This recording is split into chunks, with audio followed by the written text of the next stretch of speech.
The two most important days of our life are the day we were born and the day we discover our destiny. And this is where it doesn't matter how old you are. If you're 50 years old and you finally figure it out, you are going to be placed into your calling at such an accelerated rate when you finally realize these are my gifts and talents, and how do I use those gifts and talents to help other people? You are listening to the Go Earn Your Salt podcast, brought to you by Salty Electrolytes. On this podcast, your host, Riley Rogers, explores the stories of people who get after it, get things done, and earn their salt. You will hear from high achievers who discuss what makes them tick, how they got to where they are today, and where they're headed tomorrow. Perhaps this podcast will help you go earn your salt.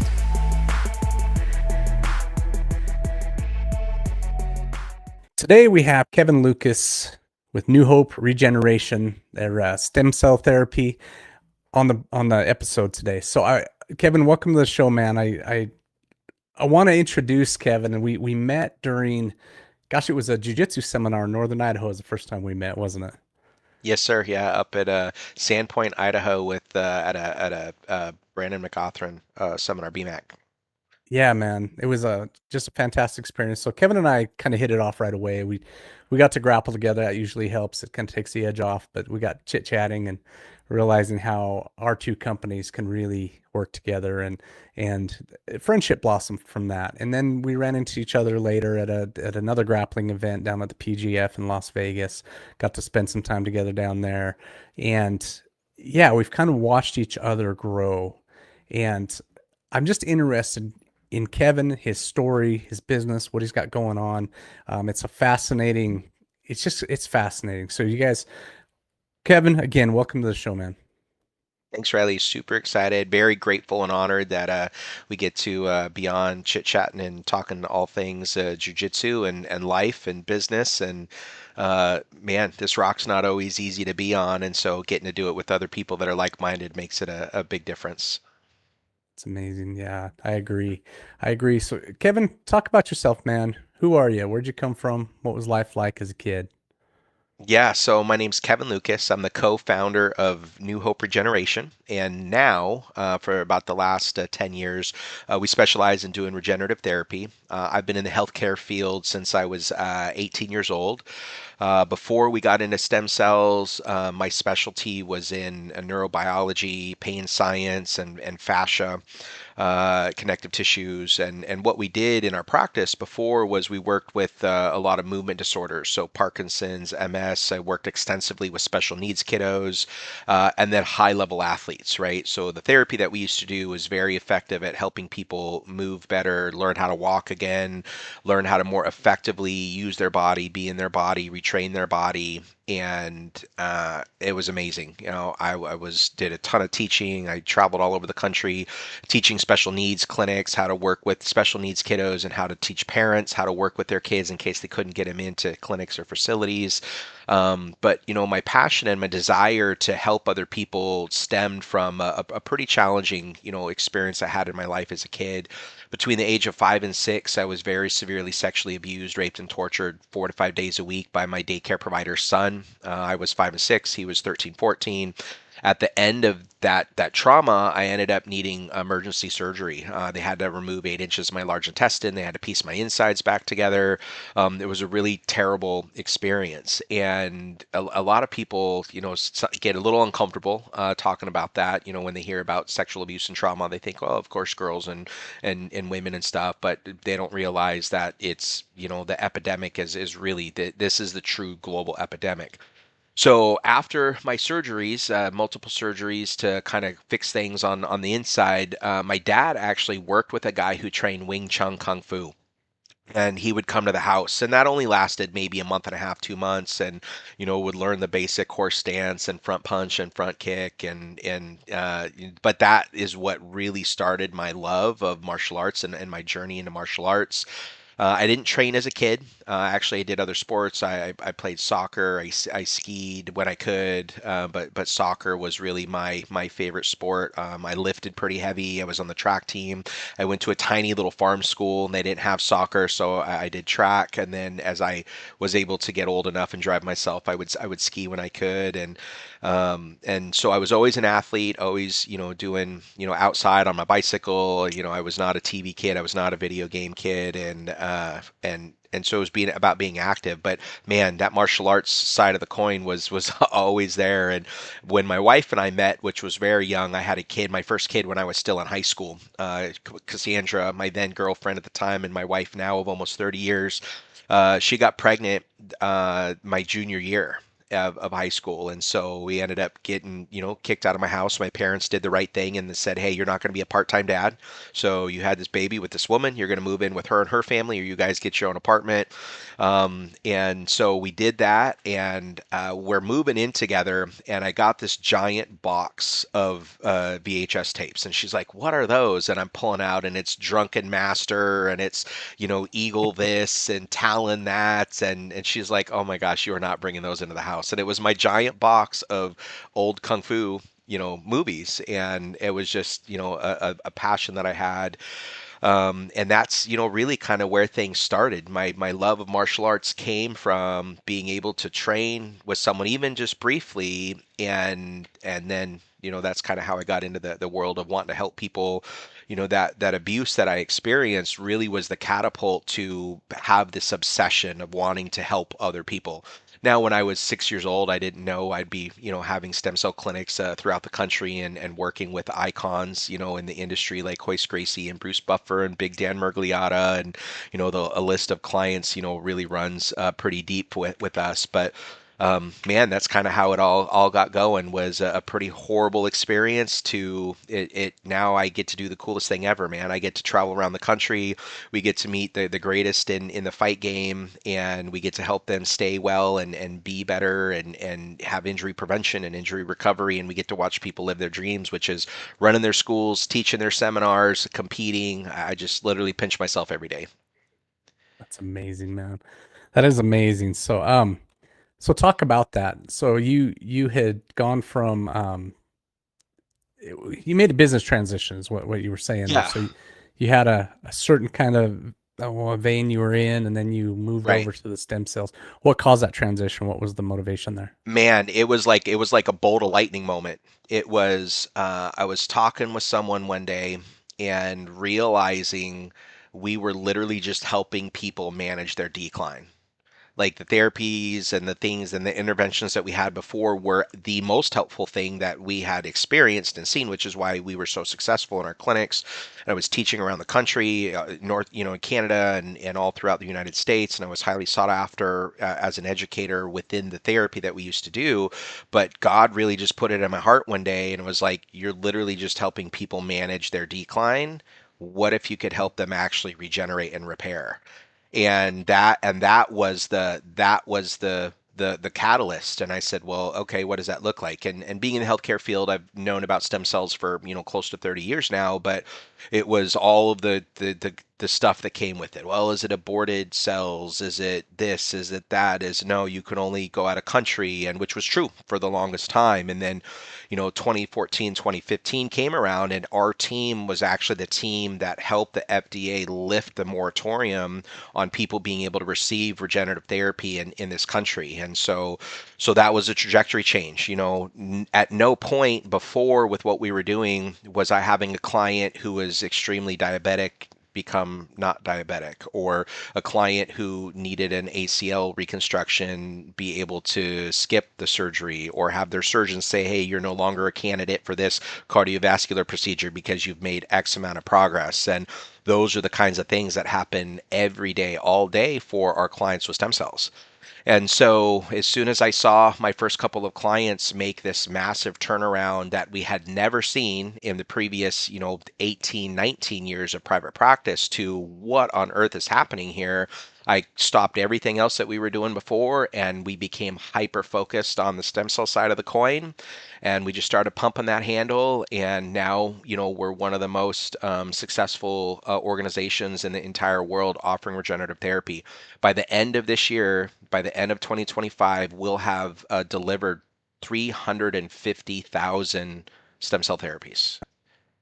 Like And it's just managing the literally decline. unbelievable the amount of people that we've been able to help, and I just pinch myself every day that that's what we get to do.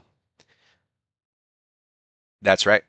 Describe that. Tell me what that looks like, because I think we kind of know it, but I want to get your take on that. Yeah.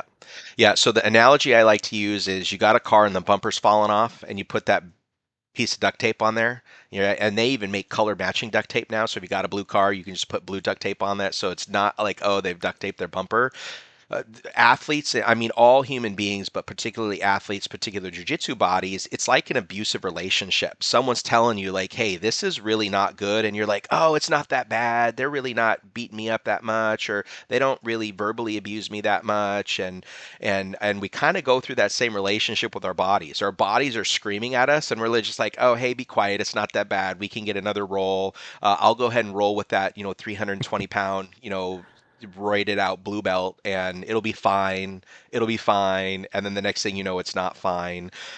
So that idea of managing the decline, guys and gals are just, they're doing everything they can. They're injecting themselves with all sorts of dangerous chemicals and compositions, right? Every person who says, oh yeah, I have a real source for, these things, but I just got it for 49.99 on Facebook Marketplace. It's probably not a viable peptide. It's probably not a viable hormone. But that's how desperate people are to stay in the fight world and stay in the jujitsu game.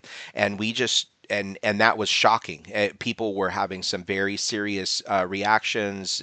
People were dying from taking stuff that they thought was safe, and it was actually wasn't safe. And so watching people trying to manage their decline with a lot of really dangerous mechanisms Mm. put a fire in me in the jujitsu, because I wasn't in the jujitsu space with stem cells until about 5 years ago. So 2020, 2021 is when we were able to do our first booth at IBJJF. We went to Master Worlds, and nobody wanted to come talk to us, right? We were that booth, like everybody looks at you and then does this as they continue to walk by. We've all been to trade shows, we've all been to vendor Yeah, experiences yeah. where we do that. So before that, the first 5 years before that, we were just working with the general public, people who were wanting to just feel better, move better. They did have health challenges they wanted to see better, but at the end of the day, this idea, you're just getting older. It's part of the normal aging process. And so we just have to manage that decline. That's the mentality of allopathic healthcare today. And that would be like saying, well, no, it's not normal to have electricity, running water in your house. What are you talking about? And yet, we carry supercomputers around in our pockets now, right? So on the regenerative side of the coin for healthcare, that's where we are. Like 350,000 times I've seen this help someone. How can I not be excited? But much of the world still doesn't know that this is available. The jiu-jitsu space is different because of, guys like Joe Rogan, and the fight world has been leveraging this because it's so successful. But a lot of people still think you got to go out of country to get it, because stem cells in the United States are fake and unreal. And none of that is true. And we'll get to talk about that a little bit more today. But that managing the decline, that's the mentality that people get, is like saying, oh, when I get older, I'm just not going to have as much money. Like, well, no, not if you do the right things before that, right? Yeah. Yeah, man. So you switch gears now. Now you're not managing the decline. You're in Yep. this zone now where you're seeing repair, and as the name New Hope Correct. Regeneration implies, you're seeing Yeah. regeneration. Um, Right. as we go into that discussion there on what that looks like, I want to hear more about, because I have been on the receiving end of that uh, that notion that the real thing is not available. The real stem cell therapy is not available in the U.S. Right. There's things in my business and salty electrolytes, right, that I have to fight. That's like these old mentalities of, sodium and high blood pressure and this kind of stuff. You have this thing that's a constant, it's the constant Yes. argument that comes up in your service that A you provide. hundred percent. Ah, Yeah. like, talk about that. Talk about why that's not true. Give us the lowdown. Yeah, a really good analogy is if 30 years ago I said, where do you have to go to get good jujitsu? You had to go to Brazil 30, 40 Hmm. years ago. That is 100% true. If I told you today the only place that you could get good, legitimate jujitsu is in Brazil, what would you tell me? Yeah, You'd be that'd be like, wrong, right? no, like it's totally inaccurate. So many people are just ignorant and uneducated on this topic, and then they watch Dr. Google and Dr. TikTok, and they watch all of these paid ads from companies that are saying things that are just not truthful and accurate anymore, and it's really easy to sway someone's opinion about something, right? And the reality is none of that's true. So in 2015, we were actually able to help the FDA shift the policy around stem cell therapy. It's called a moratorium, which meant that you could not get stem cells in the United States unless you had a cancer mortality diagnosis, so you had stage 4 diagnosis of cancer, and then or you were accepted into a research study. So before 2015, that was 100% true. After 2015, it's not true at all. Now, one of the crappy things that happened is that when this industry opened up in the United States, a lot of biomedical companies saw this as a gateway to a massive profit margin. So you had a lot of substandard companies, you had a lot of substandard laboratories processing umbilical cord stem cells. They had a very low viability rating, they had a very low success rate. And so there's not total inaccuracy in saying stem cells in the United States are not that great. There's some truth to that, right? And but it's just not true on average right anymore. The game has really been changed and it's been refined and it's been perfected. We have this super successful protocol, which is why we're doing therapy for literal icons in the industry. They're not going out of country. They're not having to spend $30,000, and they're getting outstanding results. And then someone said this one day. We're talking with a group of people and there were some people that were really good friends of someone who owns a really great stem cell clinic out of country, right? And you can go to Colombia and Panama and Mexico and Costa Rica and Guatemala, and then you can go to Israel, Spain, France, Germany. Like literally, there's amazing clinics all over the country or all over the world, and we're so grateful for them paving the way, essentially. So before 1995, 1990, you had to go to Europe. There weren't Hmm. really even the clinics south of the border, so everybody had to go to Europe, which is why I think you and I are at the age where like growing up watching football or basketball players like get injured and then go out of country, right? They went to Europe and then magically came back like a month later and were playing again. Well, what did they do? They went over to Germany, Spain, France, Italy, Israel, and they got stem cells and they came back and they were playing in 1 month instead of 1 year. In the mid to late 90s, early 2000s, the clinics the south of the border started opening up. So, Panama, Costa Rica, Colombia, all these different, south of the border countries started opening up. And then that was easier to get there than it was to fly all the way over to Europe. And then 2015 is when things changed in the United States and we were able to open up and start operating. So all of that to say, the biggest pushback that we still get today is like, oh, I heard stem cells in the United States were illegal. It's not illegal, right? Oh, I heard you can only get a limited amount of stem cells in the United States. Also not true, right? Those are the two biggest things that we hear all the time. And so I was talking with this group of people, they were friends with one of the owners of one of the other clinics, and they said they were just giving me a hard time, like not even being like courteous. They weren't asking genuine questions. They were just like, "Yo, what you're doing is bullshit and it's garbage." And my friend does it the best, which I have no problem with tribe like loyalty, like really truly. But someone walked up and they asked, they said, "Huh, that's a really interesting statement. Why are you saying that what Kevin is doing is illegal?" Well, that's what my friend who owns this clinic told me, is that everything in the United States is illegal. And then he started listing off the names of our clients and he says, "Well, would you call those guys liars?" And I was just like, yes, right? Like, because he like so perfectly hit it on the head. He's like, well, would you call Brandon a liar? Would you call Kyle Terra a liar? Would you call Robert Drysdale a liar? Would you call, a Bruce Buffer? Like we started listing off the names, and she was like, well, no.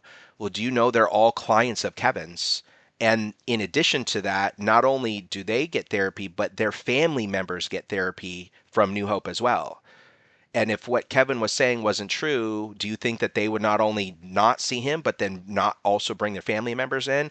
That was one of the big. That was when I knew, like, we really made over the crest of the hill, right? Because it's been a boulder pushing up. Because 99% of my conversation is, oh, stem cells in the United States are BS and they're fake and they're not helpful. And how could it be the same thing? And because that's what the videos say. Like, just pull up Instagram and listen to the videos that are said by competing entities and agencies, and instead of just saying, oh yeah, they do it, we do it. It's like jujitsu. Like, if you're a better fit at this school, go train at that school. But I'm not going to bash on them and say what they're doing is not real jujitsu. That does happen, right? There's still some of that there, For but sure. in reality, right, the people that are ethically running a jujitsu school are not giving someone garbage if they want to go train at another school that's a better fit for them, right? And that's a lot of what we've had to persevere through as a business, is all of that mentality, which is where at first it was easier to work with the general public than it was working with jujitsu dudes and gals, because they were like just like listening to the propaganda, like, oh, it's not real and I can go here and they're going to do this and they're going to do that. And I'm like, great, you're also going to write a check for, 30 to $50,000. And what if we're telling you the truth? And what if our clients are having the success that they say they're having, and they're only having to pay $6,500 instead of $30,000, right? And it's been so hard for people to get there, but we're there now, right? Like, we've surpassed that massive mountain, and now it's just been a blessing, because the results speak for them. It's like jujitsu. Like, someone can talk and talk and talk and talk about how great their jujitsu is, and then they get on the mat and they get roasted. They're a brown belt and they get roasted by the blue belts. Like, okay, like you're kind of doing some jujitsu, right? And then you roll against that blue belt that is like solid fundamentals, has come from good mentorship and good teaching, and it's like, man, this guy is hard to submit, right? And For sure. so we've gone through the same thing. That's what I love so much about stem cells and jujitsu. The parallel of the journey is very similar. So from a business perspective, it's been, we got our teeth kicked in for the first 3-4 years in the jujitsu side, and now in this last year and a half, we've just really exploded because the evidence speaks for itself. Yeah, that's an interesting thing, man, because every business has those things, right? I mentioned that Yeah. before. Your most common objections. Now, Kevin, something you kind of mentioned real early in the podcast, and maybe it was even before we started recording, was the early on in stem cells. I remember the big debate was embryonic stem cells, right? Yeah. Yeah. How has that changed? I want because I have a little bit of knowledge on that, but how has that changed? Because that's no longer really even a consideration, is that there's better sources.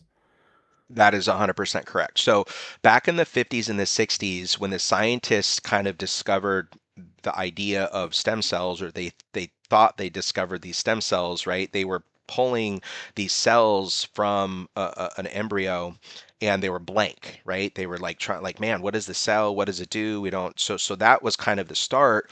Well, what was happening was that they were pulling cells that were already coded and were already given a job. So what they were doing in the 50s and the 60s is that they were, one, killing the baby, which is something that I know everybody has their different beliefs and opinions. I'm a prolific believer. I'm an ordained minister as well. So for me, I could never have something to do with harming another life to help another life. Like, there's better ways that are out there, first and foremost. Not even the scientific aspect of the coin, but from a moral perspective, it's not something that I would ever have anything to do with. So back to the science side of the coin. So they were pulling these cells. The scientists thought they were stem cells, a blank cell. They were injecting them into spinal cord injury victims. And then 3 months, 6 months later, they were developing these tumors. So if you go onto Dr. Google and you read, hey, you're going to get, cancer, you're going to get tumors if you get stem cells, this is what they're referencing, and they don't update the article and the information to be truthful and honest about this. So they were developing what were called teratomas, which, when you cut the tumor open and you look inside of it, there's teeth, there's hair, there's heart, there's bone, there's ligament. So a teratoma is a group of other cell types that have developed into this tumor space. Okay. So when someone references, like, you're going to get cancer, That's what they're referencing. They're referencing data from the 1950s and the 1960s that is completely not even on par with what we're doing today. Fast forward beyond that, what we've really learned over the last 50 years, 60 years now within the stem cell therapy world is that the most productive phase of a stem cell is in the umbilical cord around the time of delivery, right? Particularly after the baby takes its first breath of life. Because, Riley, if you wanted to do stem cell therapy and use your own stem cells, you could totally do that. You could go to a clinic, they're going to do a bone marrow extraction, typically in the crest of your ileum, right? So they're going to put a big old fat giant bored needle in there, extract some bone marrow, and then try to spin out and collect the stem cells, and then they would inject them into another part of your body where you supposedly have this injury. So you could totally do it that way, right? But again, your 40-year-old stem cells are not the same as a brand new stem cell right at the moment of delivery after the baby's taken its first breath of life. There's this level of activation that's happening. And it would be like if you wanted some guys to come move your house, you're not going to hire the 40 and 50 and 60-year-olds. You're going to hire like the 18-year-olds, right? So when a stem cell is its most productive, meaning it does the greatest amount of work, plus it makes the most amount of more stem cells, is Mm-hmm. though are those umbilical cord stem cells at the time of delivery. Like they've had 50 years to compare all the different stem cell collection points and the ages of them. And that's when they're at their most prolific, which is why we're able to see literally life-changing results with a very small dosage. But if you were using your own stem cells, you might have to do 8, 9, 10 times the amount to get a fraction of the change that we're seeing with umbilical cord stem cells at New Hope. That's incredible. You know, you mentioned in there, oh, I'm gonna lose my train of thought here because you said so many so many things that I kind of want to springboard off of. But um, what do you think it is, man? You've been in the medical field a long time. What do you think it is that takes this old-fashioned data in the medical field as a whole doesn't update? What takes place there? Is that ego, or is that just the system, The, kind of the re- way it runs? the system, if a person has never lived out of the United States, they don't understand how corrupt and on overtaken the medical mafia is in the United States, right? I saw something the other day, $1 billion into cancer research, and we're seeing a 75% increase in cancer compared to the 1950s. Like, why? Like, what is happening, right? Well, if you understand the business model, which is the subscription prescription model, right? We all have Mm-hmm. subscriptions, right? We got Netflix, we got Bark boxes, we got all the different the subscriptions we get on. The medical mafia saw this brilliant plan of, man, if we can give you X diagnosis, I can give you X prescription that manages or does something to that particular diagnosis. And the best news is we then get to collect that monthly payment for those meds for the rest of your life, right? On the surgical side, it's the same, right? A surgeon is paid to do surgeries. He's not paid to not do surgeries, right? And this was heartbreaking for me in the medical field. The gentleman I did a big bulk of my training with, amazing man by the name of Dr. Anthony Santiago, was one of the best neurologists in the country, specializing in dystonia and Parkinson's. And his partners would be upset with him for not doing enough deep brain stimulators for their Parkinson's patients. They were like, yo, your quota isn't where it needs to be. We're not making enough money around this. You need to do more Botox. You need to do more surgeries. And him and I had figured out this protocol before stem cells that we could do that clients didn't need the same amount. And they actually fired him out of the practice because he wasn't generating enough money. It's better today. More people are waking up to the medicine for profit in the United States. So let's compare stem cells to the traditional surgery or pharmaceutical program. The way that the insurance companies work is they need the money in the system. It's like the government budget, right? If you work for a government entity and you don't spend all of the budget, what do they do with your budget for the following year? They cut it. Yeah. All right, you sweaty buggers. That liquid dripping off your forehead and down your back contains minerals that are critical for high performance. If you don't put those minerals back, you're not going to perform well. This is where salty electrolytes comes in. Salt contains 6 electrolyte minerals plus a touch of iodine to help you replenish after a hard workout. Salt is the only electrolyte supplement to pair every mineral with its counterpart, giving you the most robust mineral profile on the market, period. Head over to goearnyoursalt.com today to get some for yourself. Use the code GOEARNYOURSALT to get 15% off your first order. And now, my friends, go earn your salt.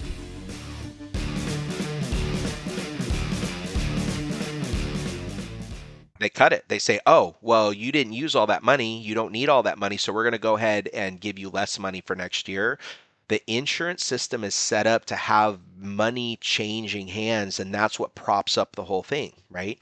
The average amount of medications that a 55-year-old person is taking in the United States, the average number of prescriptions, not pills, is 50 or is 11 different prescriptions for someone 55 and older. And that could be 40, 50 pills in a day, 60 pills in a day. And that's the average. That's not people who are on 15, 20 literal different prescriptions. And so Right. it's become the profit generator, in the United States. So now let's say someone is able to come in and get stem cell therapy and maybe they're able to not need surgery, right? So now that $50,000 ACL MCL reconstruction that didn't need to happen, or what if we have a client that is has MS and now they're able to cut their meds in half? Or what if they're able to get off their meds? A lot of the MS patients, the money that it costs for their medications per month can be $30,000 to $40,000 per month in medications for a lot of neurological challenged patients. So when it comes to, well, what if we could give you something that helps your body be well without a bunch of poison and without a bunch of really dangerous surgeries? That's not in alignment with the current allopathic system. Now, if you go out of country, completely different. No, there's no other country in the world that operates from an allopathic perspective the way that the United States does, right? You go in and you're unhealthy. What are you eating? What is your diet? Are you exercising? Are you getting sunlight? Right? That, like, even in Central and South America, the doctors are like, yo, like, we need to look at your food, we need to look at your stress levels, we need to look at these other factors. We're not just going to throw you on a bunch of medications. And a really good analogy is, everybody, you got a fish tank and the fish is really sick and the water is really, really dirty. And what they do is they just keep adding more chemicals to the water instead of, how do we restore the water? How do we regenerate this environment back to what is ideal? And that, at the end of the day, is what stem cells are doing, is that it's allowing your body to naturally return to how you were able to heal in your 30s, right? Or in your 40s, or if you're 60, back to healing like you were in your 40s, right? It's not a magic fix all. It's not going to be like Wolverine or Deadpool. It's not that you can get your arm cut off and it's going to regrow, right? It's not that you can get shot and it spits the bullet out and it heals in 3 seconds. It's not quite like that.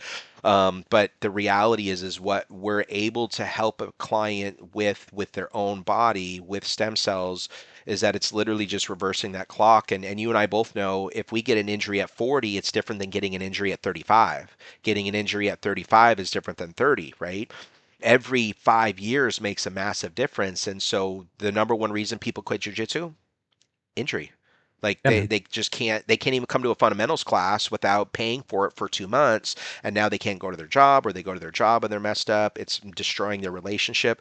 Riley, you would be surprised at how many guys say, Kevin, if all this did was just help me have more energy on the weekend so I could take my wife out on a date and take the kids out on Sunday fun day, like, that would be a game changer. Like, it doesn't even have to perfectly fix my knee, but man, if I could just have a little more energy. And the amount of men that have been able to say, this saved my marriage because I'm back to being who I was. I'm not some cranky, grumpy, old, decrepit, 50-year-old who can't even, take my wife out on a date on Friday because I'm so tired. So it's really been pretty shocking, is that we think ankles, knees, and hips and shoulders, right, from a torn Yeah, this for and real. a broken that. But man, stem cells literally have the ability to shift the trajectory of everything in your body.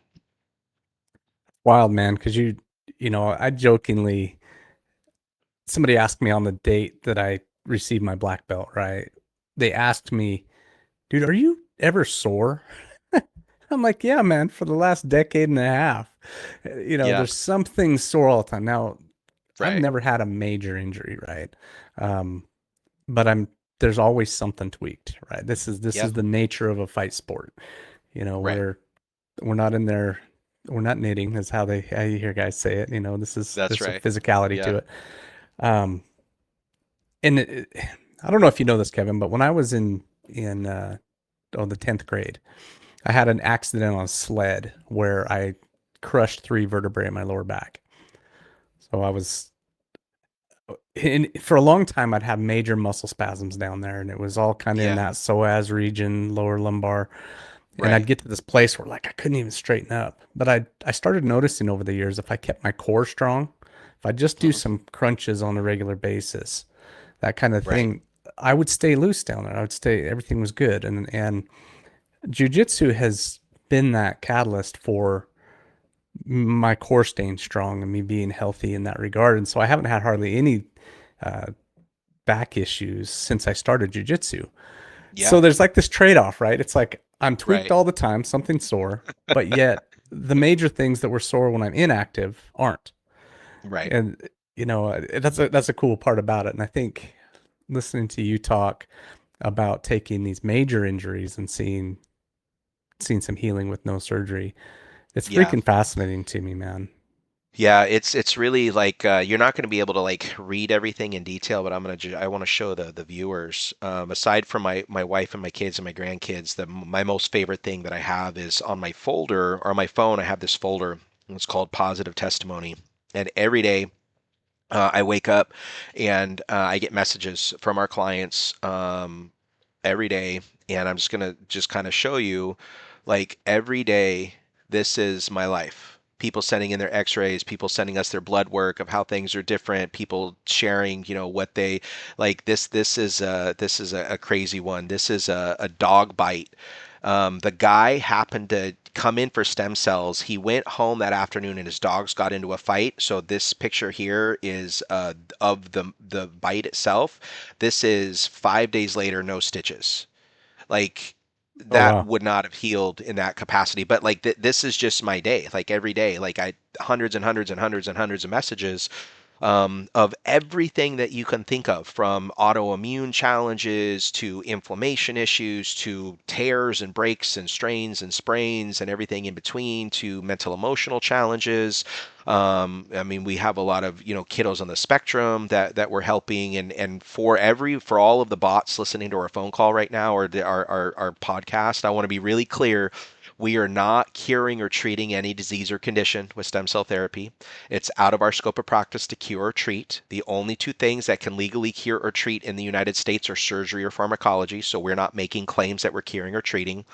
All we're doing is we're increasing your body's natural ability to do what it's designed to do, which is heal and regenerate. And we'll ask people, well, when you were 25 and you had a hard training session, how long did it take you to recover? Oh man, like a day or 2 days. Great. Well, now at 45, you have a really hard training session. How long does it take you to recover? Sometimes I don't recover. Sometimes I'm literally just rolling in a lot of pain.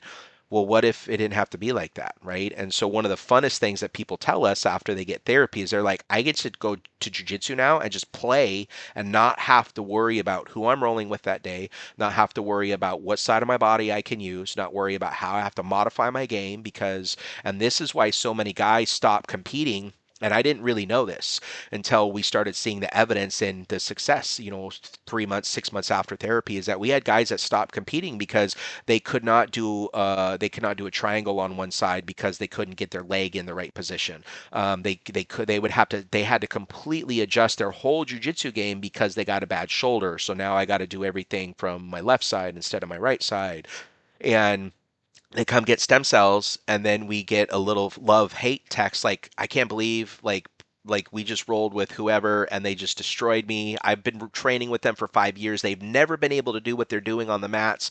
I need to come get stem cells now because this is insane. And so it's really just been a blessing, because now imagine getting to go to class without having to worry about who you're going to roll with, without having to worry about what you can or can't do that day. And it's not that you're never going to have a knock or a bump or a strain again, but like instead of it lasting 2 months, maybe it lasts 5 or 7 days, right? Or instead of 7 days, it lasts a day, right?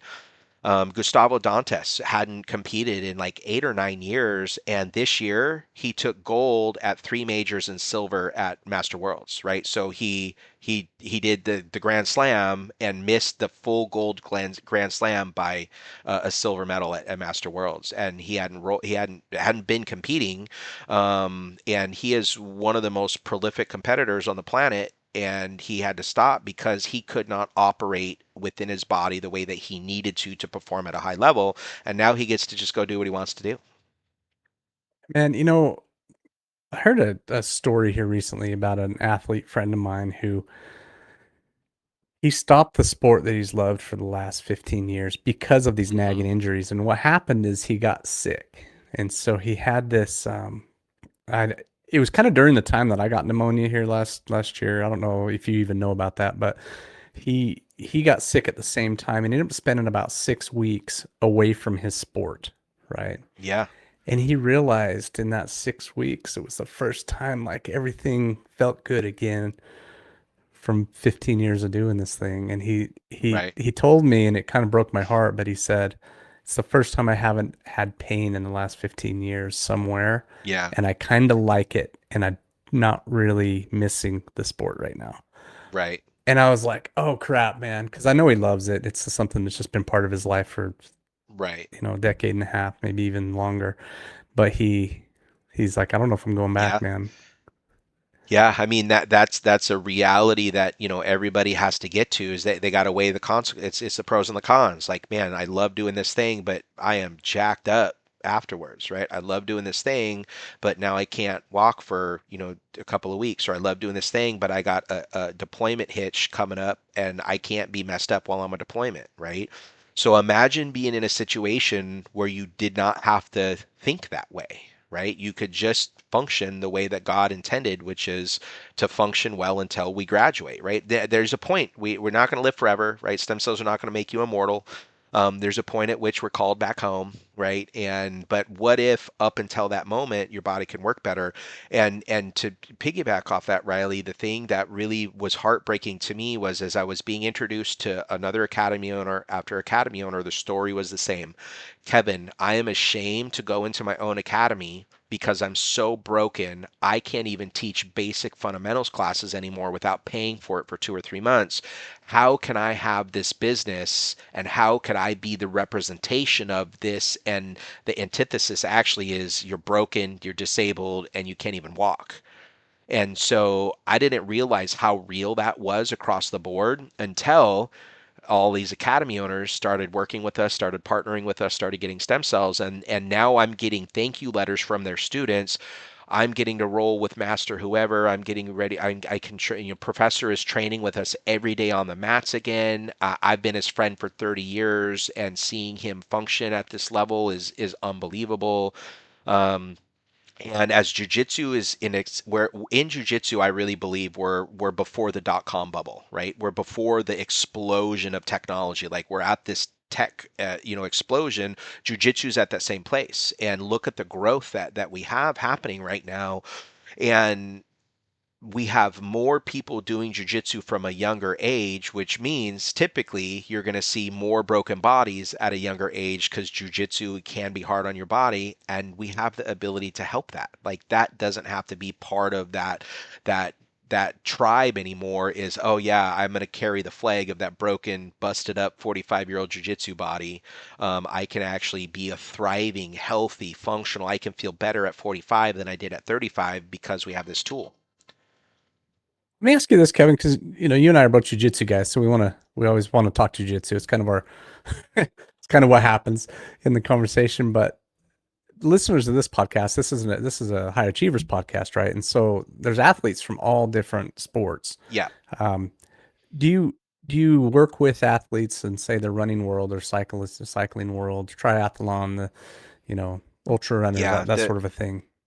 we have everybody that you can imagine from rodeo to a crew or rowing, endurance sports, power sports, pickleball, badminton, tennis, like everything that you can imagine because it's a body thing, right? This is the best way to understand stem cells. This is one of my most favorite analogies. So You just go through a hurricane, your house gets destroyed. Your mom lives in Texas, in South Texas, and her HVAC goes bad. Mama now has no AC. Your best friend just gets into a car accident and his car's destroyed, total, needs a brand new car. What do you need to be able to take care of all three of those situations? Money would help. You need money, right? Mhm. If you don't have money, my house doesn't get repaired. If I don't have money, mom's HVAC doesn't get fixed. And if I don't have money and my buddy doesn't have money, he's not getting a new car. He's got the bus pass, right? Now, if you just won Mega Millions and all three of those things happen on the same day, would you even be stressed about any of that? Not at all. You'd be like, no, like great. Here's I'm gonna write the check. I'm gonna swipe the card. Here's the cash for the car, right? That is what it's like getting stem cells. It doesn't matter what you do with your body, how you use your body, how old your body is, how broken your body is, how healthy your body is. If I win Mega Millions, everything is going to be able to function at a much higher rate because I have the resources to manage the stress and the challenges from living on this rock, which is a really hard thing to do. It's not easy to live on planet Earth. And so stem cells are your body's natural bank account. So if I'm a cyclist and I'm putting on 400 miles a week, if I am an endurance runner, I was on the medical team for Gonzaga University for a decade and I took care of all of their athletes. Watching these 18, 19, 20-year-old kids put on 150 miles a week for during cross country season, like it's nuts. Like you want to talk about some jacked up feet and knees and hips and backs and stuff. It was really pretty wild. And now they were super fit, right? 6% Yeah. body fat, but man, did they have some orthopedic issues at age 19.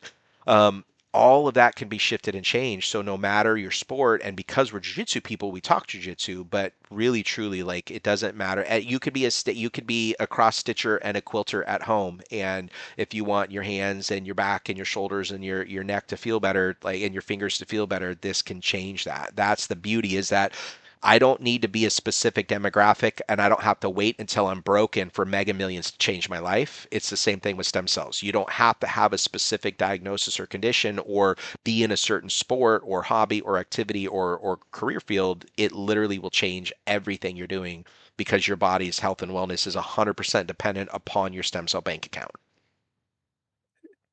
Dude, that is so cool to hear you say, because I get asked this question once in a while. My dad, when he was still alive, he would tease me about doing jujitsu. He says, "Man, aren't you too old for Hmm. this?" Yeah. Because he'd see me limping around, or it's like, "Man, my elbow today, my ankle, whatever." But I would always tell him, I was like, my buddies who are all in my age group, and I turned 49 here in a month, and so I'm really getting near that 50 age group. Yeah. But I was like, I've got buddies they're not active, right? And Right. they are recliner athletes, and so, Mm. but they are suffering from even bigger injuries than I am, right? Correct. Mine are, mine have been, God forbid, I hope that never changes, but mine have been Yeah. tweaks. I'm just sore. I'm not really Right. injured. I'm just sore. I got some inflammation in a spot. I'm not really hurt, but I watch these guys and they're on blood pressure medication. Right. They're getting back surgeries and knee surgeries, and Right. they're overweight, they're dealing with diabetes, all this kind of, poor diet sort of a thing. They're going through worse, even orthopedic issues than I am. Right. And I'm getting bent 100%. all day, right? Right. So Yeah. And what so many people don't understand is that, I've been in healthcare for 28 years now, and 100% an acute sports injury is I will take that every day of the week over a neglect injury over time.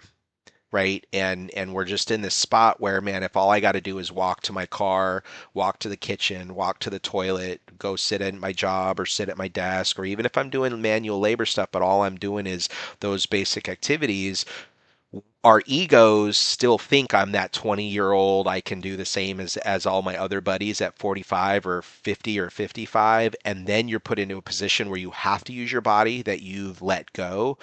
The muscle fiber change, the tendon change, the ligature change, your vascularization, how well how many blood vessels you have supporting these tissues, all of that goes away. And this is a really cliche saying, it's if you don't use it, you lose it. When your body is not being used, it takes energy to have tissues to sustain something. So if I build muscle, it's not just the muscle that's bigger, The veins and the arteries are, there's more of them and they're bigger. The fascia that surrounds that, it organizes that together, it's bigger and it's more dense. So when I have an injury, my body can manage those things better than if I'm dealing with another 45 or 49-year-old individual who's been sedentary, but those tissues have thinned out and have gone away. The level of deterioration in that body is astronomically more than a broken jujitsu body every day of the week. Like it's insane, and it's hard for people to want to be really accountable to that, because then they're going to feel guilty. They're going to have some shame. The dudes, they want to be active, but something happens where they feel as if they can't be, or they try to get active again and they didn't have enough resiliency and mental toughness to work through that challenge. And I've gone through that personally. Like, I'm on a journey where I've dropped quite a bit of weight, and I was a high level athlete taking care of high level athletes, and I knew better, and I let it get out of hand for about 6 or 7 years, and so I personally have gone through that journey myself. So I know what it's like. I know what it's like to go to jujitsu once a month and be like, man, is it worth it? Like, I'm so sore, I'm so injured, I'm not going to do that. But there's a lot of other things that I can do to prepare. If this month I'm only going to get to roll once a week or every other week, there's a lot of other things that I can do that I now know that I didn't know before. But yeah, you hit the nail on the head. We're seeing a cataclysmic collapse of a human structure from a sedentary way of life. And the human beings, we didn't live like that for all of until the industrial revolution. We were literally putting on 5 to 10 miles a day. We had to be strong, we had to be physically fit at a high level until we died. Otherwise we got eaten by the saber-toothed cat or the tiger or the lion, Yeah. or the hippo or the tribe next to me, right? Yeah. Yeah, man. Kevin, talk about this. You said you're the co-founder. I'm switching gears here a little bit, okay? But you're co-founder of New Hope Regeneration. I've never met your business partner. Yeah, so the other co-founder is my wife. Oh, okay. So my wife and I, we started this business and we run this business together. I'm kind of the face of the company, and I go out and do all the training for our medical team and our people, and I'm on the road doing education and the amazing jiu-jitsu, or martial arts partner academy programs that we have. Like, that's my role. And then my wife, it runs all the stuff behind the scene. She's the computer scientist and the engineer. And my wife is actually literally, not only is she the most amazing, kind, wonderful, human beings on the planet, but she's literally a rocket scientist. Her job in the Air Force was she tested munitions, rocket motors, ejection seats, missiles, and then ran the data to decide if they're good or not good. So she's literally a rocket scientist, and her skill set is logistics and management and systems and all that kind of stuff. So, which is not mine. Like, I had a hard time getting onto a podcast, right? And so I'm out in the field and out on the road, and I'm kind of the dancing monkey, right, with the cymbals and doing the thing, and Love she it. does all the hard work. And we're very blessed. Not all family members work well together. And in fact, I would tell most people, don't work with your family, because if something does go sideways and it's just not working out for whatever reason, that relationship oftentimes becomes fractured as a result. So you have to be really, really clear. You have to be very accountable and diligent on both ends when you're working with family, because stuff is going to get hard at some point, and not all relationships can manage those stress points. God blessed me beyond measure, and He put me and my wife together. And we had hardships from the very beginning. I mean, I was a junior in high school when she got pregnant, and we worked through that. And then when she got out of the Air Force, then she just came right into our practice and our business and ran our business on the therapy, manual therapy side of things before stem cells. And it's just been a dream come true for us. And then additionally, I have a few other family members that work with us. So my oldest son is our director of operations. He's like his mama, just super smart operationally, and manages all of the back end of things, and our other leads and our other logistics teams. And then my sister-in-law is one of our nurses. She does a lot of our consultations, and helps with the vetting process. And then my brother just retired 20 years out of the Army last January, and he's on and helps does some education as well. So It's been a blessing for us, and we've been able to kind of figure that out. But I have other family members that don't work with us because they would not want to work with me first and foremost. I'm too much for them, and that's okay.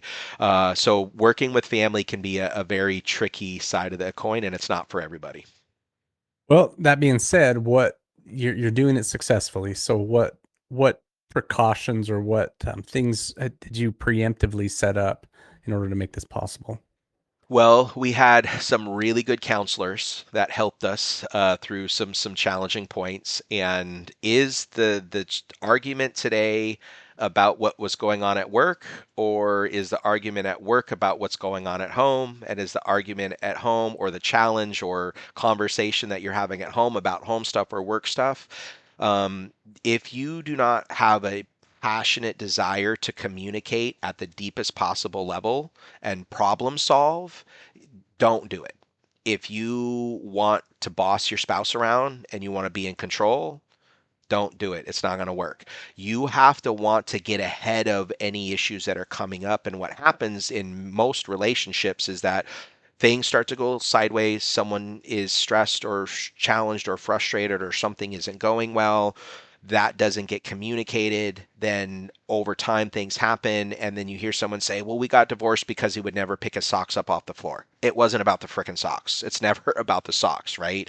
And Right. so, the only recommendation that I would give people to make that decision is that if you do not want to be obsessed with communicating and solving a problem, don't do it. If you're the type of person that wants to pick at your spouse and pick apart a problem and you want to micromanage, it's not going to work out. And maybe it does during the Twitter pated phase. It's like any other relationship, right? It's really easy to date people. It's really awesome to go out and have a good time. And that first 6 to 12 months, when your brain chemistry is lying to you and you have all of these hormones dumping into your system, making you believe the story is better than what it is, that same stuff is going to be true in your work relationship.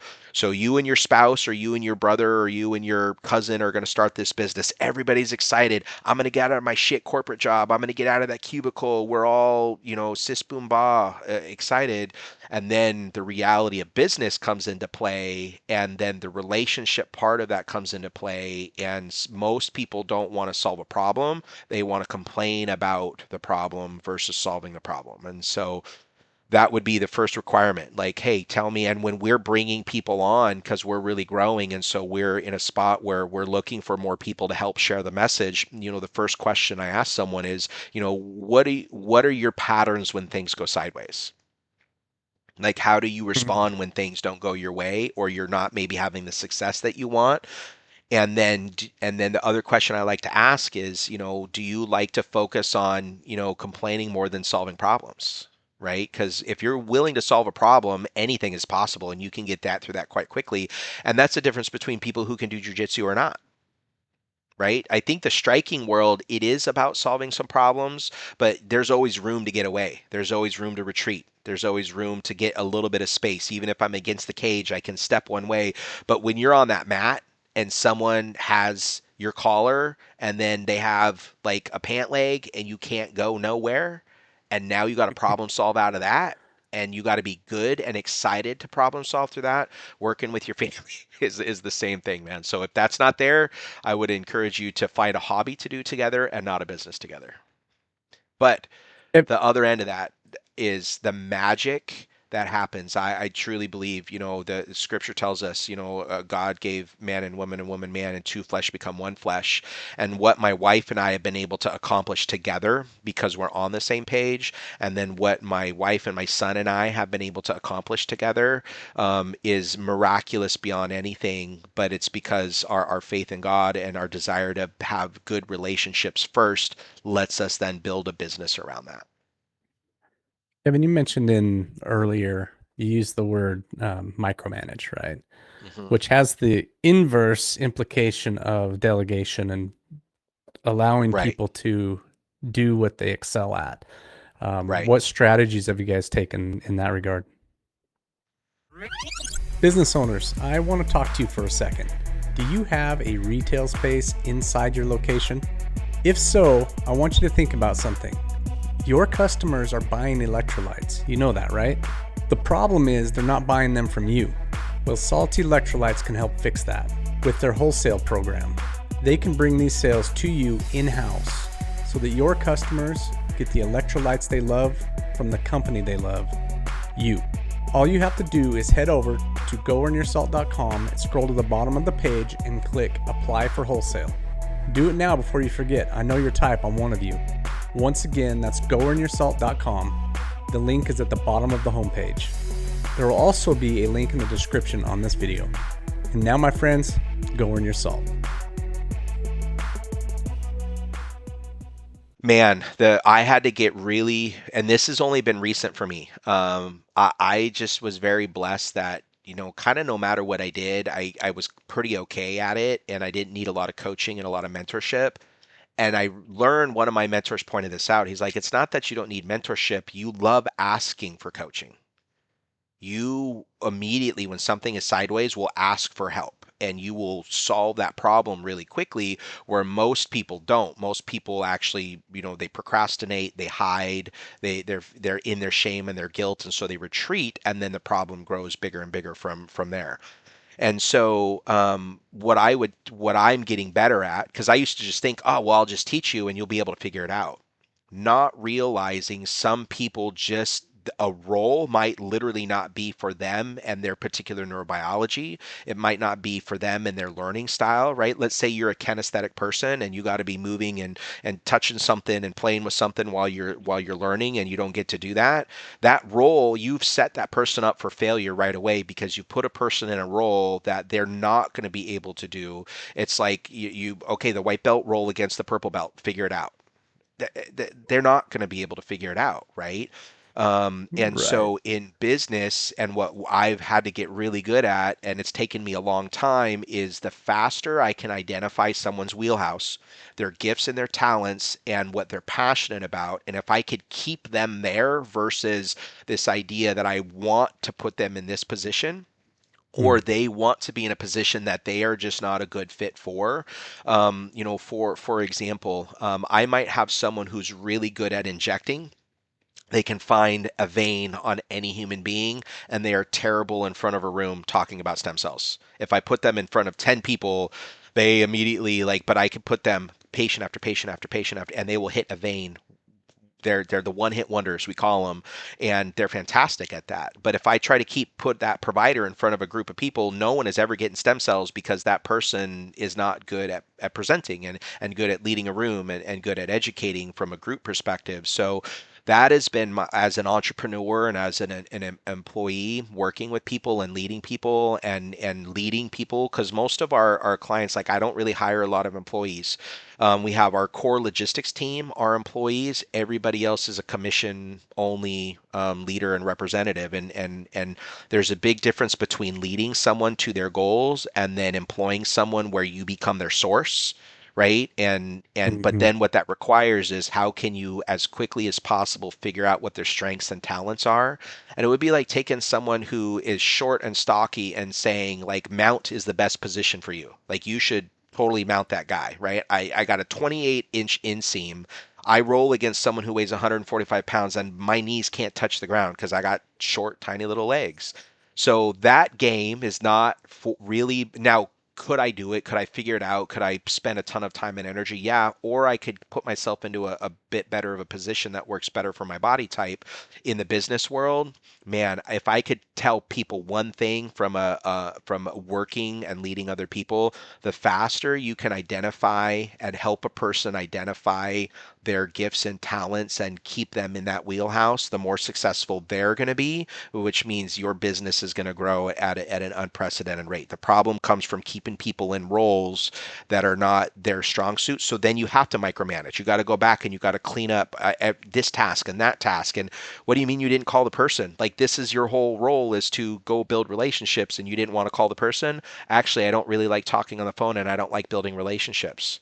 Like, that's on me for not knowing that and not identifying that earlier, right? So that would be the biggest piece of advice of, man, find people who are obsessed with that thing, and let them, and teach them and coach them the language and the verbiage for your in the recipe for your organization. But don't try to put people in roles that they're not called to be in, and they don't have the gifts and the talents to be in. Dude, that's some wisdom bombs right there. Um, Let me ask you a question as a leader, Kevin. You're leading this organization, and you mentioned at first, like you could do most things. You were pretty okay at most things. Mhm. But the way you phrased that was, I was okay at most things. What was Right. it like the first time you stuck someone else in a role and they just kicked your butt? They were just so much better at it. How did you deal with that ego wise?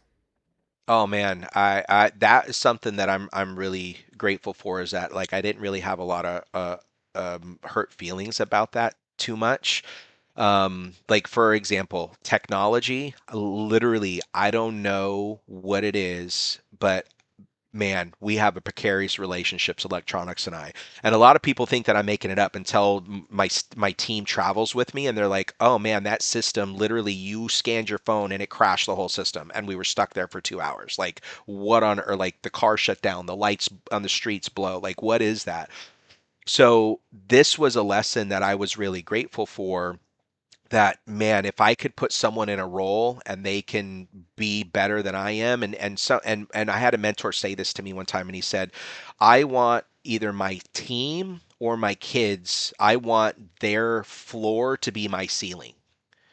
And so, whatever my limitation is, if I can find that limitation and then I can have my kids build off of that or a team member build off of that, and you could take it 100 times further than I can, what a powerful opportunity to position someone to the fullness of their gifts and talents, right? And for the non-believers, you might not really understand the saying, but for the believer world, you'll get this is that would you want to be Billy Graham or would you want to be the person who brought Billy Graham to the Lord?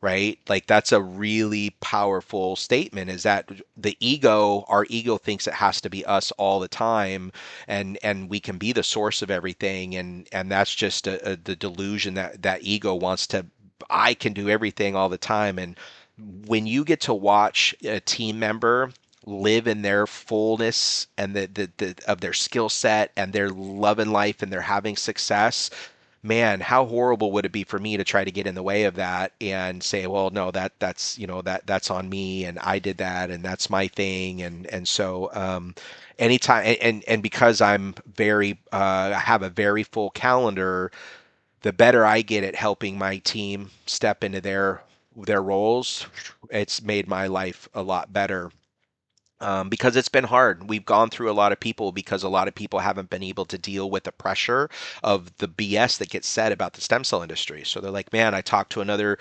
office and they said stem cells are fake," or I talked to another jiu-jitsu school and they told me they saw the video of Clinic X out of the country saying stem cells in the United States are a scam and they didn't want to talk to me and they just get discouraged. And so putting those people in those roles, that are where I don't shine has been a huge blessing. Amazing, man. You're talking about that ego and how we've all seen it. We've all seen the charismatic guy who tries to build a business, but he can never fully give credit to other people or admit Right. that those other people may be better at a certain function than A that hundred leader percent. is, and then they hit that Yeah. ceiling because the ceiling's them. Yeah.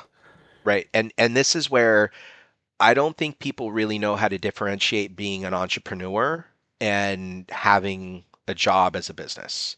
And that's great. Like if you've been able to find a way to employ yourself with a job or a business that you have, that is a blessing beyond measure because look at how many people are stuck in a cubicle. They're stuck in this traffic and this drive in this building and this group of people that they hate. So I'm not knocking on people, but I had to really learn this too. And it wasn't until I had a business mentor that say, so there's two statements here. One is, do you know there's a difference between working on your business and working in your business? And you have a great business right now, but you will always have to be the one that's putting in all of the hours to make it happen. That is not a business. That's just a different version of a job. And if that's your goal and that's what you want, 100% good and fine. You're ahead of most people who are stuck working in a shitty job that they hate. But if you want the opportunity to help other people step into their calling, you have to get out of their way and here's how you do that. The four stages of business, and I didn't really understand this, are you got to create it, you got to grow it, you got to manage it, and then you have to be able to sell it. If you have something that you cannot sell to another entity, you do not have a business, you have a job. And I was like, huh. So they said, so if you were to step away right now and you stopped being the person, does this business still function? And I'm like, no. They're like, you don't have a business, you have a job.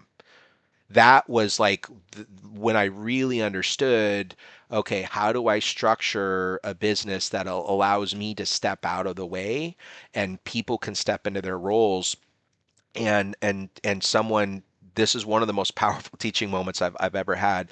I was really struggling with, we came across this company. It's a really great rate of house cleaning. Now, I did not grow up with money. The fact that, like, the idea of having someone else come into your house to help clean your house and take that burden off of you, like I was just like so upside down about that. And I'm like, and my mentor was like, what is your problem? I said, what do you mean? They said, why are you stealing from someone else? And he was dead serious. And I was like, what are you talking about? He's like, do you realize you're stealing from someone else by you thinking you got to be the source of cleaning the house? He says, one, do you have the resources to hire that a person to do that? I said, yes. He says, do you realize there's people that are called to have that business, and that's the business that they want to be running and doing, and you're stealing that opportunity for them? And then you're also stealing from your own business, because how many hours are you going to spend cleaning your house this week?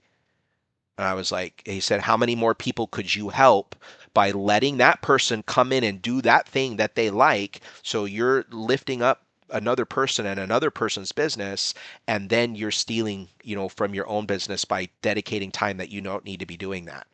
And I was like, it took me like a month to really like calm down from that, because it was a pretty strong conversation. But it was totally honest. And I'm like, well, man, literally, I have the resources to be able to do that. The person who comes and does that, she's really quiet. She's really introverted. Like, she gets to come in, put her headphones in, go to work, do the thing. She loves it. And I was caught up in, well, man, like, why do you want to be cleaning houses? And she's like, you don't understand. I love this, and it provides for my family, and we get to do all these extra things, and I get to have a job that I like. And it wasn't until I sat down and talked with our house cleaner about that, because I was feeling some sort of way, and she was like, this is a dream come true. Like, are you kidding me? You guys treat me well. And I was like, okay. So I started applying that principle into my business and tasks and jobs, and realized I was holding things back because, like, well, man, how can I turn it over to another person? Especially if you go through six or seven people or eight or nine people, you're like, man, I got to train another person. I got to try to get another person on board. And it was because I wasn't attracting the right people to those roles. There's a difference between I got to go find it and I got to make it happen, versus I got to allow the right person in the space to do that, who's called to do that. And when you do that, the magic that happens is beautiful. And I remember what you're saying kind of reminds me the first time I hired a professional accountant to do my business books, right? To Yeah, really, they were just filing my taxes, what they were doing. But right, I had fought through filing my own taxes for several years, and the amount of hours you put into it, it's just daunting right, because you only do it once a year, so you're not good at it at all, right? right. Terrible. It's reinventing the wheel. And I took my stuff to a professional, and he told me it was, at the time, it's 20 years ago, but he was, it was $110 an hour. Right, And I remember going, holy crap, that's a lot to pay a guy. Well, then he sends me the bill for this thing. It took him an hour and a half, so it cost $150. And he had the taxes done, and it was all legit. It wasn't screwed right, up like I was doing. There's no red flags for the auditor. It was just like right, that was the most valuable, $160 I ever spent. I was just, right. it's like, man, this is amazing. And so that what you're saying really rings true. There are some people who you are just better off to give them that duty because they're either educated in it and they're good at it, or they're passionate about it, Right. and their efficiency is so much higher than what yours would be. So go do the thing you're good Yeah, at, right? right. And think about, like you're taking that from someone. Like, you're limiting another person from living their gifts and talents and their calling by thinking you need to be the source, right? And here's what someone told me sometime one time that really just changed my whole life, and also my relationship with God. And it was, Kevin, you didn't even make you. You didn't even make you.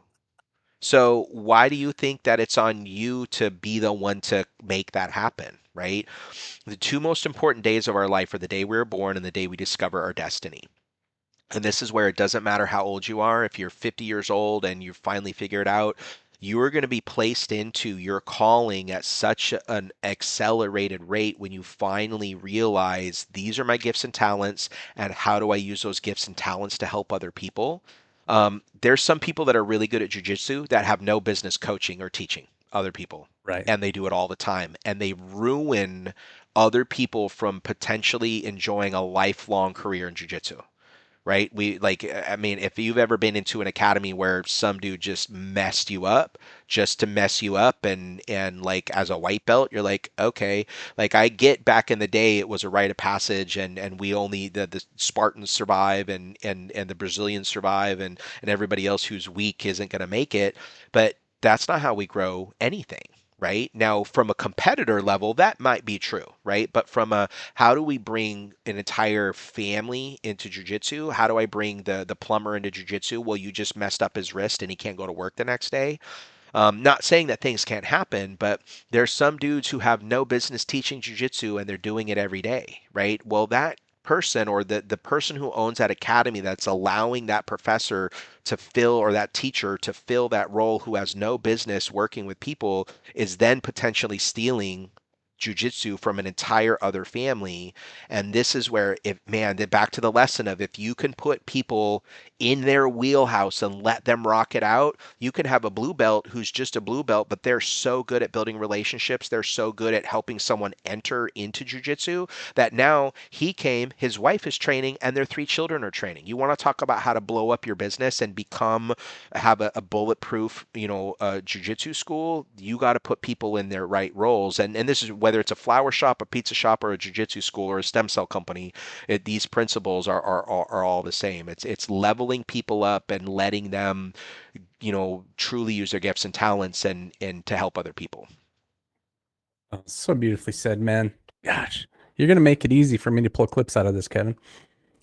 Well, we try. I just have a lot of really good mentors. I'm not the smartest dude in the room. I'm not the tallest dude in the room, but man, I'm teachable and coachable, and I've been very blessed that I've had some amazing men and women just share, what worked with them and what didn't work with them, and it's kind of like jujitsu. There's a little more efficient ways to do most things, or you can grind it out and not follow the recipe and maybe figure it out, but there's more efficient ways. Oh, so true, so true. Hey, listen, earlier you mentioned, being the monkey with the symbols, right? Talk about this, man, because you've entered into this place in your business kind of growth strategy, your marketing strategy, where you end Hmm. up in front of a camera a lot. Yeah. Um, Sometimes it's internal, it's your own marketing stuff you're doing, but sometimes it's the kind of co-branding stuff you're doing with clients, with as a sponsor, at these events. And some of those Yep. go on nationally. I don't know what you call it, but there's a lot of eyeballs on it. How have Yeah. you dealt with that, the insecurities of being on camera? Because I know, we all suck at that when we begin, but you've gotten pretty good, Yeah. man. Yeah, thank you. I appreciate that. The biggest thing that I had to do was I had to like just pretend the camera wasn't there, and I'm just I'm just communicating and building that relationship with that person.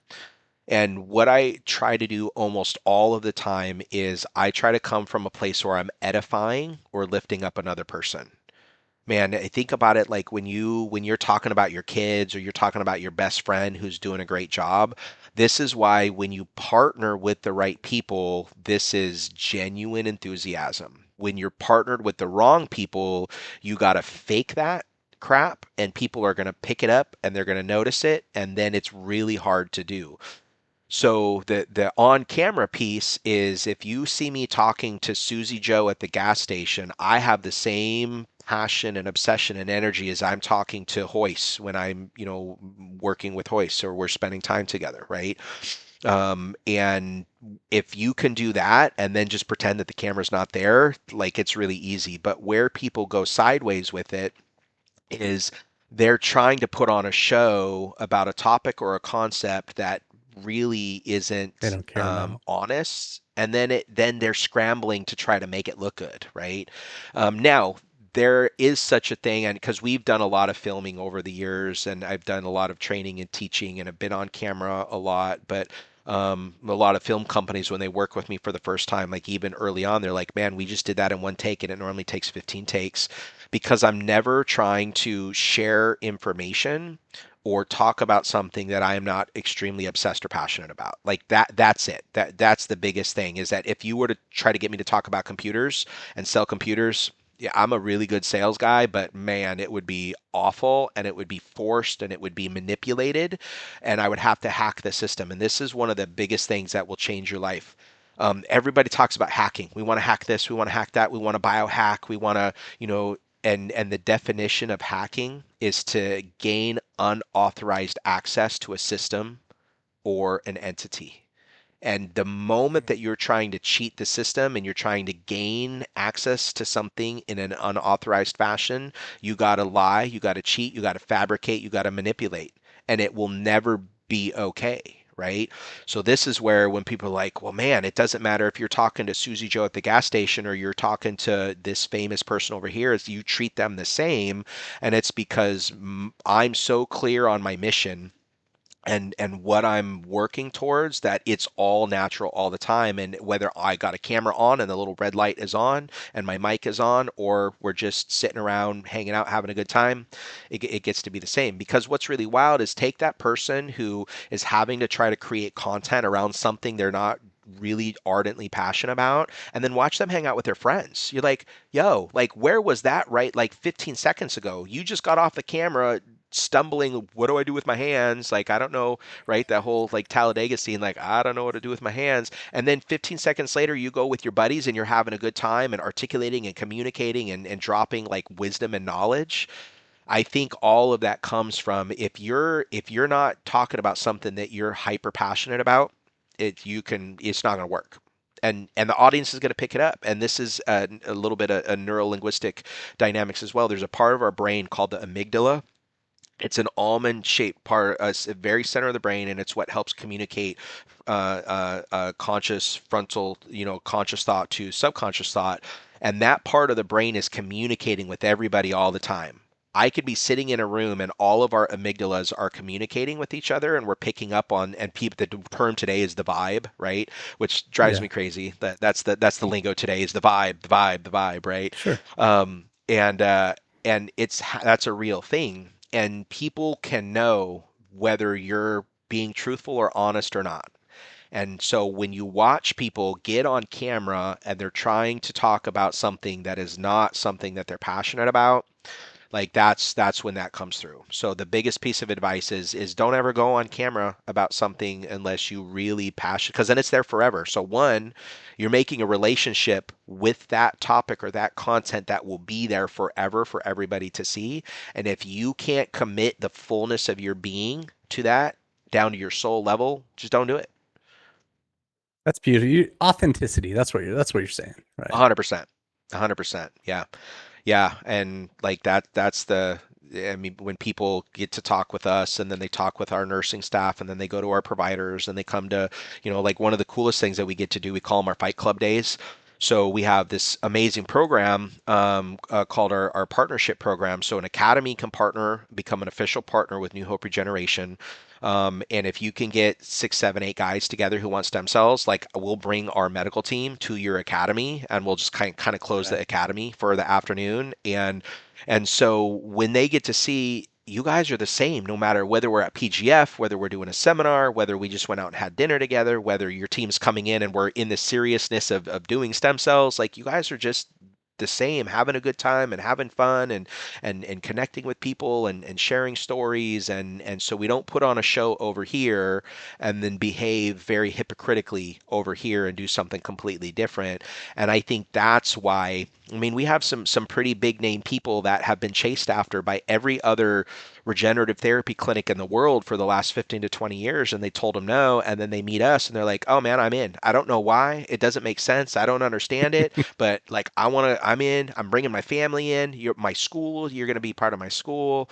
And at the end of the day, it's not because I'm special. It's because we are so hyper obsessed with building quality relationships with people and celebrating people for who they are. Great, you want, and this is what's changed for me in jujitsu is that I have coaches who are like, great, you were in a different city every day for 5 days this week. You're gonna get to go home and see your wife for 2 hours for 2 evenings. I get you're not gonna go to jujitsu for those 2 days while you're home. So you might have X window that you're not getting to come to a class. Well, 10 years ago, nobody would have picked me up as a student. They're like, man, you're not training, you're not coming in, you're not taking this serious.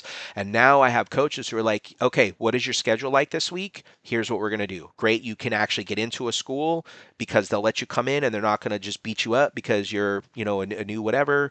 Um, that desire of helping elevate and lift people up wherever they are, that's the difference maker in my opinion. And then all that translates to the camera too. Put someone on camera about what they're passionate about, you're going to get the best content ever. Put them on camera about something they're indifferent about, it's going to be awful for Yeah, everybody, good the luck. film crew, the editors, the Kevin, person. you've talked about being in the room with some, especially in the jujitsu sphere, some of the biggest names in the business, man. And Yeah. you're in this business, you're having some success. Do you ever get that feeling like most business owners get, most achievers get it in one form or another, that imposter syndrome? Oh man. Dude, do you know how many text messages I've gotten over the year? Who the F are you to be hanging out with that guy? Like, I go to his seminars all the time and I don't even get a handshake, and now you're having dinner with him? And I'm like, yo, I don't know. I don't deserve to be here. Like, I know this culture is like, put in the time, earn your stripes, like literally. And you're going over to his house. Like, you guys are gonna, like, how is that even happening? And it really just is like when you help people with what they need help with, that's a different level of relationship than just getting to say, oh, I shook that guy's hand, or I took a picture with that guy, or I know that guy, because you might not even like that guy, right? Like that has been a we've just scratched our heads in a 5 year window. We've gone from nobody would even come talk to us at the first Master World booth, like when we had a booth there. Like literally, it's myself, my son, and my daughter-in-law, who wasn't the daughter-in-law yet at the time. She was just the fiance, not just, but she was fiance. And we're standing there like under the loudspeaker, and the Portuguese screaming over the in this big, the hall, and you can't hear anything, and standing on the concrete, and we're like, man, like, do we even do this again? Like, we just spent a lot of money because those booths with IBJJF are not cheap. And we were just like, I don't even think we should do this again. But we did the next one, and then we did the next one, and then we did the next one, and then at about that 3.5 the year mark, then it was like we've helped enough people that I could just say, look, I could put you on the phone with someone that has some similar health challenges. And so that imposter syndrome every day, man, I'm just like, how do I get to hang out with these dudes? But here's why I think the thing that helped me the most, and this has been a little bit of an internal thing for me too, is like I believe we're all humans. If you've accomplished great things, you've accomplished great things, but you're the same as anybody else, right?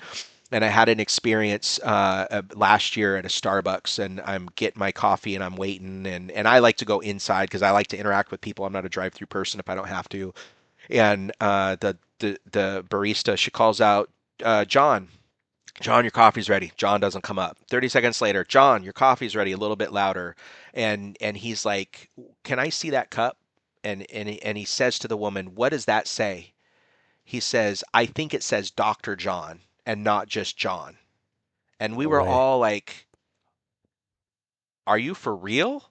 And he would not even go pick up the cup because she didn't edify him as Dr. John the right way. And I'm like, that dude probably never has a problem with imposter syndrome because he clearly thinks he has got his degree in divinity is when he got his doctorate as well. But as an entrepreneur and as a business guy, man, I just scratch my head and wonder like how we got here, because it's only been 5 years, right? In the space of a business, and someone said this really last year. They said, you realize like if you just got into the football world And in 4 years, you're now hanging out with Tom Brady every day, and you're hanging out with the commissioner of the NFL, and you're hanging out with the owners of the teams, and you're taking care of the best athletes on the planet and their family members. Like that's what you've done in the jujitsu space. Because I was just like, they're like, oh yeah, I saw your picture. You were with whoever. I'm like, oh yeah, he's really nice. And they were like, that's all you got to say? They're like, he's a legend. He's an icon. And I'm like, he was a really nice guy. And that was when they used that analogy. And so I was just like, huh, that's really interesting. And it's not that we're special. We really just want to help a lot of people. But every day I scratch my head and say, man, how did I get here? It's amazing, It's a man. real thing. Kevin, talk about how your faith enters in with the business. You mentioned being a Christian believer earlier in the Yeah. conversation, and just how that influences what you do on a day-to-day basis. Hey, has all that talk about salty electrolytes made you wonder what all the fuss is about? Have you thought that maybe one day you'd like to try that stuff? Well, today's your lucky day because Salty Electrolytes is offering free samples to listeners of this podcast who have not yet tried this amazing electrolyte supplement. All you have to do is head on over to goearnyourSalt.com and use the code PODSAMPLE at checkout to receive your free sample kit. There will also be a link in the description of this podcast. And now, let's get back to the show. Yeah, I'm a newer believer in the big picture. I did not get I didn't give my life to Christ until I was 36, and it was out of necessity, man. I was in a bad spot. I've been huge in the personal development world. Tony Robbins, Jim Rohn, Earl Nightingale, the old school original guys, all of the newer guys, Russell Brunson, like all the stuff. That's how I've spent my whole life. Because my family loved me tremendously, but many of my family members are addicts and alcoholics and are broke and have passed away, lived on the streets, in jail, and I was very young, and I'm like, man, I don't my bloodline. When I have kids, we're changing this. Where this is not who we're meant to be, and this is like I didn't even know God right at this point. So fast forward, I had a kid in high school. Like, man, I'm following down that path, and I'm not doing drugs or whatever, but having kids, and so what is my life going to be like? And so I became very obsessed with personal development and success, and changing my family lineage. Was having amazing success. And I was an international speaker and trainer, and we were working with the John Stockton and just all of these amazing high level athletes in all these different sports, and helping Parkinson's patients, and we were like the go-to place in town.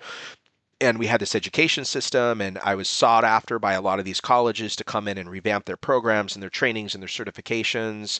And we made the decision. We really felt God was like, I need you to leave Washington. I need you to go to Florida. I'm like, nah, it doesn't really make sense. I don't understand why. And this was before like I was a believer, but like God, an entity, some being up in this, the sky man or whatever. But clearly I was being directed. So we moved. We packed up our stuff. We closed our clinic down in Washington State. We moved to Florida, and everything collapsed and crumbled. Like nothing was working. My classes, I couldn't beg, borrow, or you know, coerce people into classes and our workshops and our trainings, and I just couldn't figure out what was going on. I couldn't understand what was happening. And fast forward, I had tried behavioral modifiers. Behavioral meds weren't working. The depression and the anxiety were just so extreme. Like I'd be out in like I remember like the first like I don't know what's going on, and I had my first major anxiety and panic attack. Like woke up, was sleepless nights for months on end, right, trying to figure out what did I do. I ruined my families, ruined my business, all this crazy stuff, and I'm sobbing on the couch like 3 a.m. in the morning. My wife comes out of the bedroom like, "Oh my God, what's going on?" And I'm like, "I don't know. Like, I don't know what to do. I don't know all my exercise, food, personal development, meditation, oming. Like, none of that was like all of that had not worked. Counseling, behavioral modifiers, like everything was not working." So we're like, well, the only thing left is to let's try church. Went 5 or 6 different churches, and that still wasn't a good fit because it was this crazy hypocritical. Like I know that dude was, doing blow on the weekends while he's giving service on a Sunday, and I was just like, man, I don't know. And then I just met my spiritual mentor and like had a really honest conversation. And the moment that I gave my life to Christ, everything shifted and exploded in a way that I had a peace even in the chaos that I could not explain. And then I went back and looked at my life and I looked at the realization at all of the ways at which Christ was chasing after me and Christ was trying to be in a relationship with me. And here's a really good example. And I know that this is not jujitsu, but I think this is more important than the jujitsu piece. When I was in the first and second grade, I went to a school where if you read a certain amount of minutes at the end of the year, you got a pizza day, right? Like a Oh whole day yeah. out of class. And so it was called Roaring for Reading, and it was the Lions. So it's not a coincidence that the lion is our representation for our PGF team. But so Roaring for Reading, you read 500 minutes, and at the end of the year, you get to watch Pizza Day. And so in the morning, we got to watch Lord of the Rings. Then we had our pizza lunch. And then in the afternoon, we got to watch The Lion, the Witch, and the Wardrobe. And it wasn't until I was 37 years old that I found out that both J.R.R. Tolkien and C.S. Lewis were believers.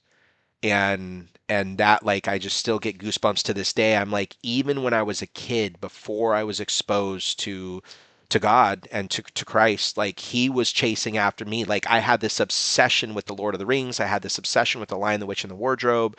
Like from the time I was 7, 8 years old, and from then moving forward, like I got all the books, I got all the audios, all the CDs, watched the movies a gazillion times.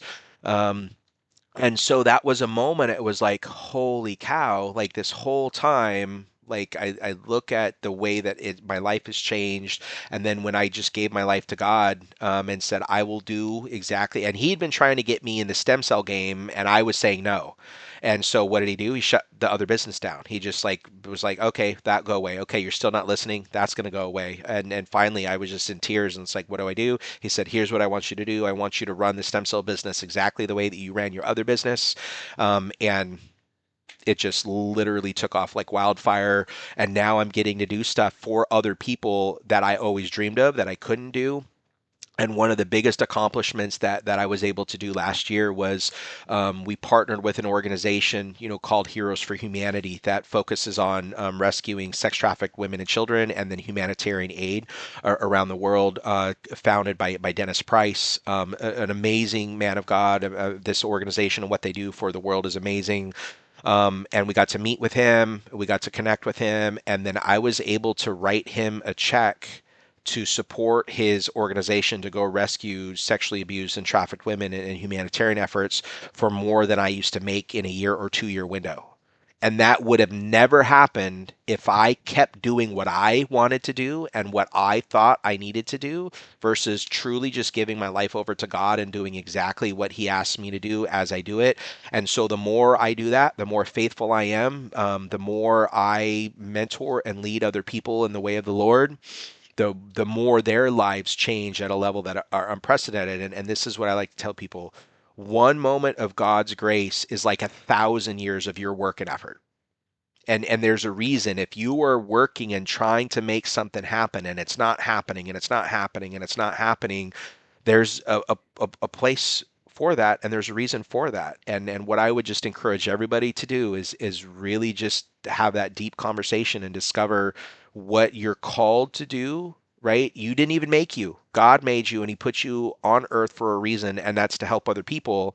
And if you've not figured out how you're meant to help other people, you might have an okay life and you might be actually financially doing good, but what's good in the flesh is different than what's good in the spirit. And so that's been so So fast beautifully said, tracked. man. I got to be mentored by some of the most amazing people in the believer world. So again, like how did I get access? Someone asked me this the other day, man, how are you hanging out with Pastor whoever? I'm like, it's not me. Like it's I just go to the next place, which is hard, right? A lot of where we've gotten to is because I'm willing to get in a car, I'm willing to get on a plane, not because I want to. This year, I was gone for 7 months away from my family. It's not awesome. I have two brand new grandbabies. One that I think she'll be 2 in April. And then little Delilah is 4 months old now, and I've missed like a big chunk of that already. But this is the thing. Like when you're asked to do something by God, you do it, right? And the benefit that comes to that is beyond what you can imagine. And it's not easy and it's not awesome. But I do the next thing, and then that opens up the next door and puts me in the next relationship. And that's how all this happened. My ability to create this stem cell business came because I got into a car to go teach a class that I lost thousands of dollars on. I had already booked out the hotel, the conference center, like we didn't have enough signups, and I already spent the money to pay my mortgage, and I didn't have enough money to pay the hotel back on the cost that was charging. So I went down and taught this class. And I met a person who introduced me to a person who interviewed me and is like, "We want you to be part of this organization." And then I started referring a lot of my clients, and they said, "You're referring so many clients to us for stem cells. Do you guys want to partner and come in on board with this?" And that's what we did. And it was because I listened. But man, when I was stubborn, things were staying not awesome for a pretty big chunk of time. So that's what I want people to know. Like you will have a peace that surpasses all understanding when you have that relationship. It's not that God's going to make you a millionaire, and it's not that God's going to fix everything and is going to give you, the Tom Cruise body, and all the things that we wish for in the flesh, but the peace that comes from that relationship with Christ. There's no medication, there's no food, there's no supplement, there's no activity, there's no car, there's no house, there's no watch. There's no handshake of a famous person that will make up for what your relationship with Christ could be.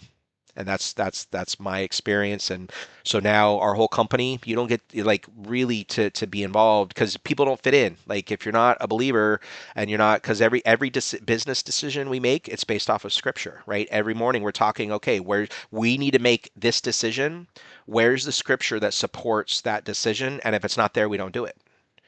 Like that's Beautiful. that's the reality. And the more we do that, the more things improve. And now, what comes with that is persecution as well. Like it's not easy to be in that place, and that's okay, right? And we don't have to be everybody's cup of tea, and that's okay. But that's what I feel called to do, and it's what we want to do, and we want to lead leaders, which is why we named the Line of Judah. When Brandon was like, "Hey, we give you guys right of first refusal on a team," I said, "Let's do it, but here's my criteria. I got to be able to honor God, and here's what I'm doing this for. And if you're good with that, then great. If this business isn't good with that, then like I'll still support the PGF, but I'm not gonna, invest, 7 figures into acquiring a team." And Brandon was like, "Man, I want you guys to do what is best for your team, and we'll support that." And that's when I knew, again, like 5 years, like we've gone from master worlds where nobody wanted to talk to us to now, we own a franchise team in the PGF. We just keep getting on that plane and in that car and doing the next thing, man. It's amazing. That is amazing. Kevin, this is called the Go Earn Your Salt podcast. And I want to know, when you hear that term, go earn your salt, what does it mean to you? This is what I just got goosebumps as you brought this up. We're living in this really bizarre time where everybody feels entitled to, they think they should just have it. It should just be given to them, right? And then you watch the influencers and, oh, you just look a certain way and it'll happen, and you say the right things and it'll happen, and you buy the magic rocks and it'll happen, and the magic money tree and the right window of your home and it'll happen, right? And all of these delusional ideas. And now I'm going to go a little bit biblical here, and but for me it's the reality is God put us on the planet to tend to the earth. Put your hands in the dirt and go to freaking work, right? Like, so go and earn your salt. Like, when you work, guess what? You taste that sweat on your mouth as you're dripping, those salts out of your system. And like, that's the reality of this planet. And we have 3 or 4 generations of helicopter parenting, making people believe if you just go to college and get a degree, then your life is going to be good and easy, and you shouldn't have to sweep the floor at the gym. You shouldn't have to mop the floor at the office. You shouldn't have to pick up the garbage as you're walking in the parking lot to your office. That's the delusion, and that's where people are, and that's why so many people are struggling. But man, every person that I know that's out there earning their salts, the level of life that they're living in relationship with other like-minded people is astronomical. It doesn't mean they're a millionaire. Doesn't mean that they could go buy a private island and live in the reef. And but if you are willing to do the work you're called to do, now this is important, the work you're called to do, not the work that you think that you want to do because it's flashy, trendy, and of the flesh, and you're willing to go earn those salts, man, you're going to change lives at a level that are unprecedented. So when I come across that dude who's like, man, it's so hard running this academy at night. I have this full-time job over here and I'm working my 60 hours a week for the utility company, but I get to class every night and make sure those doors are open for my students. Your ability to go earn your salt isn't just about you, it's the gifts and talents that God gave you to give to other people. And that's the difference. And that's the community that I surround myself with. And it's a blessing beyond measure. And we don't have any room for people who are not super obsessed with setting and achieving goals. And that's earning your salt. Like you gotta write the vision, make it plain, and but you gotta want to take action. Now we don't our salvation is through grace, right? Thank God I don't got to earn my way into heaven, right? But this rock means you got to go to work. And we're just living in this odd time right now. And especially in Western cultures, we're just like, oh, like I don't have to put in my time, or I put in 5 years, so I should be in this position. And man, keep working, keep grinding, right? And you've I mean you've seen it in your own journey, right? And one of the things that really, drew me to you was like your desire to just go out and just start, talking with people. So many business owners are really unwilling to just go have a conversation with someone, and that's all that it is, right? You just go have a conversation. Man, tell me about what you got going on. Wow, that's really wild. I have something that might be able to help. Like, would you be interested in learning more? And you, like when we met, at BMAX seminar up in Sandpoint, like you were all about that, and you did that in a very genuine way. Not in a. There's some dudes that are out there like, hey, I got this rashy. You want to buy this rash guard? Like it's so Yeah. your genuine enthusiasm, your passion for helping people, your knowledge behind what you were doing, like all of that was real. And so just to kind of get back to what does it mean to go earn your salt, like, hey, we were put here to tend the earth and work. Like, love it. And if you're doing what you're called to do, you'll find the niche you need to be in. And that's not work. But my family still sometimes like, man, you work so many hours. I'm like, well, no. Like, what are we supposed to? You want me to watch more episodes of Ice Road Truckers?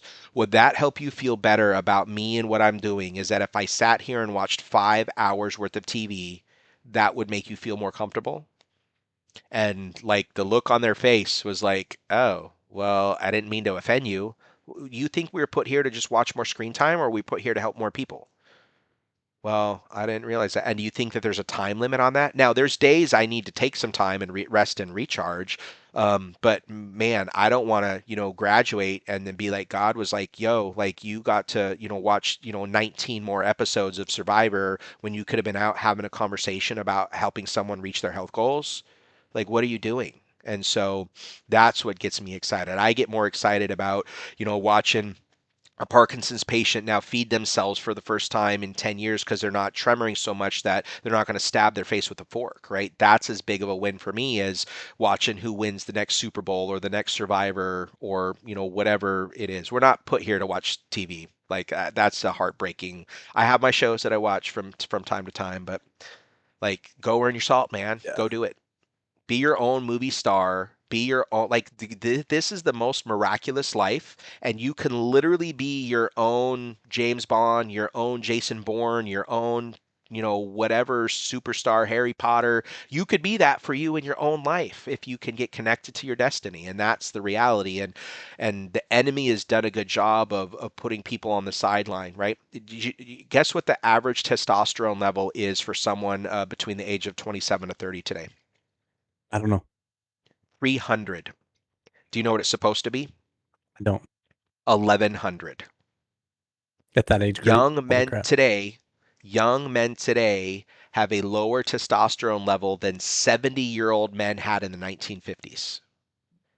Like it's not a coincidence that like we have multiple generations of guys and gals who are just completely disconnected because no one taught them that the what you should be focused on is going and earning your salt, which is why the I mean it was such a brilliant, such a brilliant staple line for your organization, that that's the reality. And when I hang out with dudes like that, and when I hang out with women that are like that, man, the conversations are different. The things that we get to do are different. The quality of life is different versus, oh, hey, did you see what happened on The Bachelorette today? Like, Yeah, no, for sure, man. I I did think it's not. the coolest thing that's just been able to the people I get to talk to on this podcast, they're all out there earning their salt, right? And so Yeah, it's the coolest thing to get to just sit and have these conversations, man. Um, Kevin, can we switch gears to some lighter questions? 100%.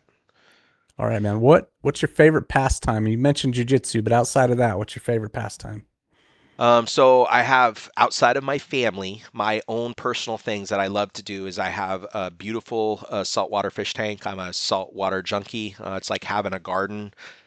So I got my coral and my fish, and I love tending to my fish. But I also love to do pottery.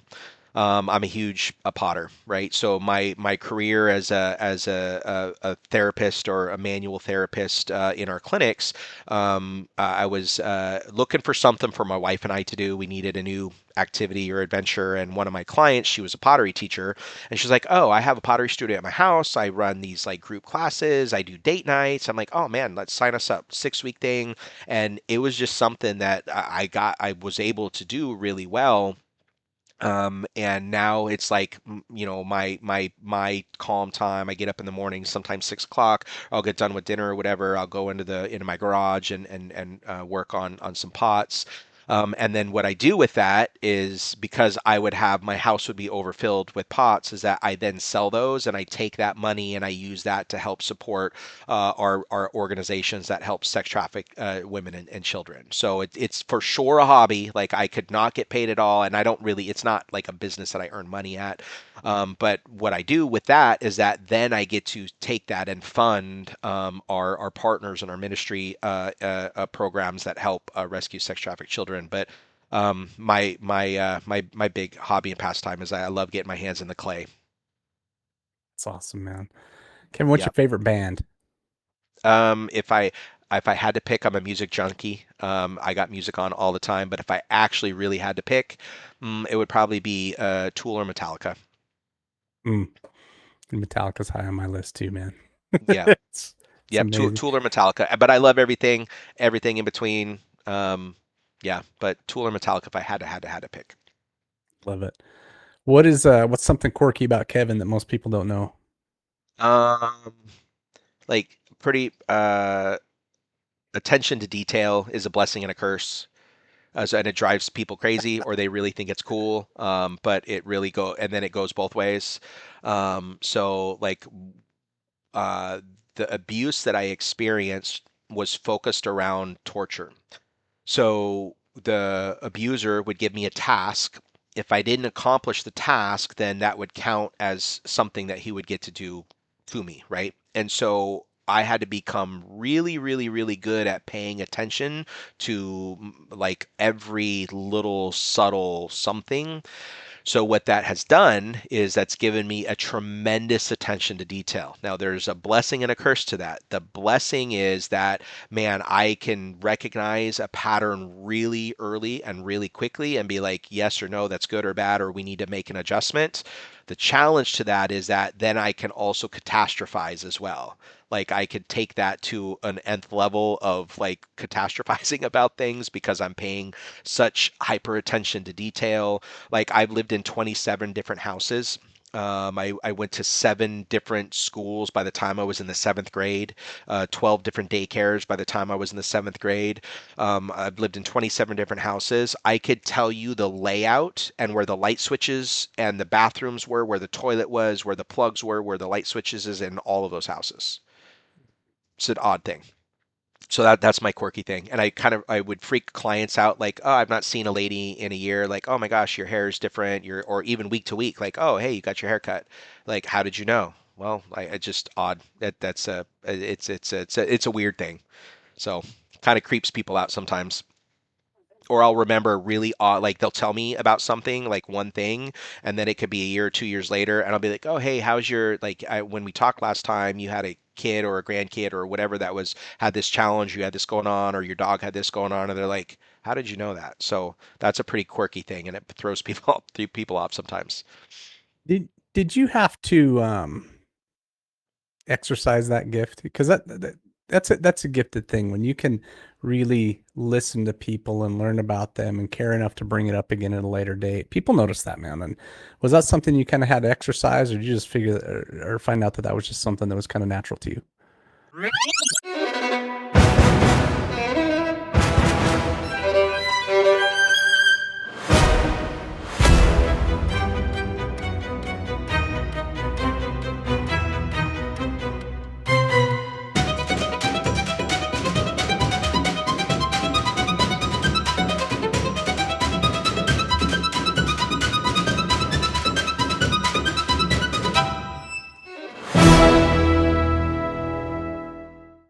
That was that's a neural processing. That's definitely a neural processing thing. So people tend to go one of two ways when they have trauma. They either shut off and disconnect, or they become hyper engaged and hyper aware. Now I've refined that also over time. Like when I recognize like that was a pattern, it's like, oh, like I could pay attention to that, or I wouldn't have to give it as much attention as maybe what my friends would have to give something to pick something up. And they'd be like, "Well, just why do you understand that so quickly?" And I don't know. I just see it. Like it's definitely not like Goodwill Hunting, like in the math equation on the board, and like it's not, math is not a gene that I have, but in general, yeah, that pattern recognition is something that was just kind of was there from that response to protect myself, and then it just stayed. And then I've, just really, the businesses that I've had, right? If you're running a business, like you got to be attention to detail, right? Because if you, it's that whole stove on the pan on the stove. Can I notice that the pot is boiling? Can I notice that the pot is boiling over? Can I notice that the now it's smoking? Can I notice that now it's on fire on the stove? Or I got to wait until the whole house is on fire before I notice it. And this is what I love hanging around jujitsu guys and gals so much, is that they usually are like, oh, it's like it's almost boiling, but it's not. It needs 30 more seconds. Like, oh, I'm in side control. I got to change like 2 degrees, and then the technique works. Attention to detail, problem solving, right? So yeah, so that's a quirky thing, and I have developed, but it was, I think, really a response to the torture and the abuse that I had. It's been a great gift. Like Dude. I would never give it back. It's awesome. Well, okay. So you're saying that too, right? Is basically you're looking at the silver lining that came from a terrible situation. Right. I hear that often, with people, especially in the business realm. It's the lesson they've learned through failure or Hmm. traumatic situations is almost always there's a if they're really thinking about it, there's some things they can take from that that are positive.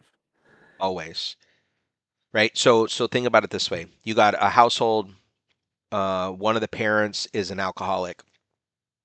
One child becomes a super healthy person that never drinks alcohol. The other child drinks a case of Keystone every night, like mom or dad did. What's the difference? That is, in my opinion, I think that is, what do you want out of life? And do you want to create more opportunity for other people?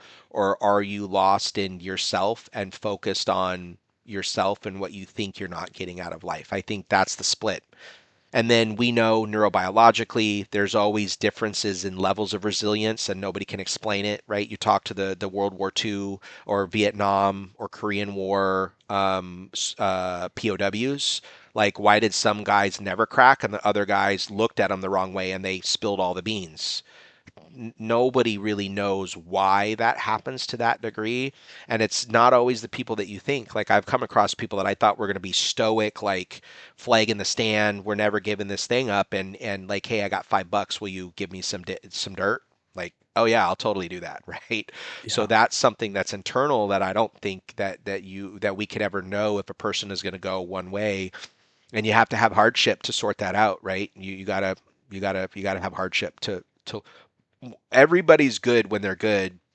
What is someone going to do when their life is stressful, right? And that's something that, great, it's grace, right? I know I mess up every day and God still keeps letting me be part of his team, right? So thank God for grace. But some people don't want to do that, and that's the challenge. So I want to surround myself with people. If someone's having an off day, we can say, "Hey, man, is everything okay? What's going on?" Actually, no, I just found out this. Oh, well, yeah, normally you're not grumpy with customers at all. So again, can I recognize those patterns, right? Can I know on average how my car operates?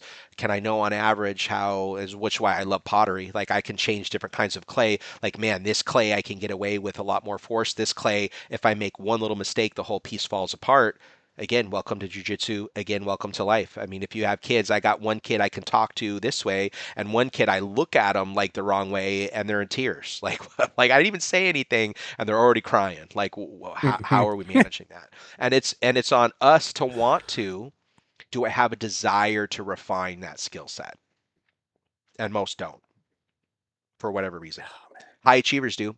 The people who go earn their salts, they want to refine their relationships with other people, and that's what God put us on earth for, is to be in relationship. So true. Kevin, what's the best advice you've ever received? Um, that's always an interesting question. That comes up in so much of the personal development stuff. Um, I think there would be two things. One, have an obsession of being in relationship with God. And if you do that, like, the life that you're going to have is so different than without. And two, really refine your ability to be in relationship with other human beings. If you can do that, like, man, Susie Joe at the grocery store, John at the gas station, Jeff at class today, like, man, he was off kind of today. Like, what's like it, the more we can do that, the more we can refine our relationship refine our ability to be in relationship with other people. You will be able to go places with everybody that the majority of people cannot. And I think that's the problem. And especially now, we got these stupid things. Like, people can't. How many 30-year-olds do you know today that are decent conversationalists? Yeah, it's They a they can't, they don't even tough they thing. don't even know how to have a back and forth conversation. Like, oh, hey, Riley, tell me about your day. Oh, I had this going on. Oh, man, that's really crazy. Like, tell me, like, can you ask three questions? Like, that's a big piece of that equation. Don't even just ask one more question, but ask three questions about the thing that they were talking about and see how your life changes. But what that requires is an interest in building a relationship with another person. And man, we're egocentric individuals, and it can be really hard to want to do that. And so when you do those two things, create an obsession of love for God and get into the Word, and then have an obsession of being in relationship.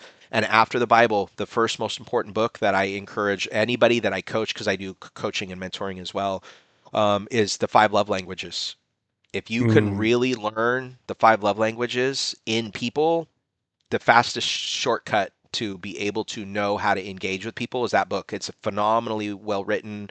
And if you can really figure out what kind of way at which, and a love language is just a way at which I engage and communicate with people. And if I could figure that out, man, like, I mean, if I have a kid that loves words of affirmation and needs to hear those words all the time, but I try to give them a hug, they're like, yeah, no thanks. I don't need you to hug me. But my hugger, like, could care less really if I ever tell them all, sweet and loving things. Like, they want a hug, right? I could give them one hug for 15 seconds and that fills that tank.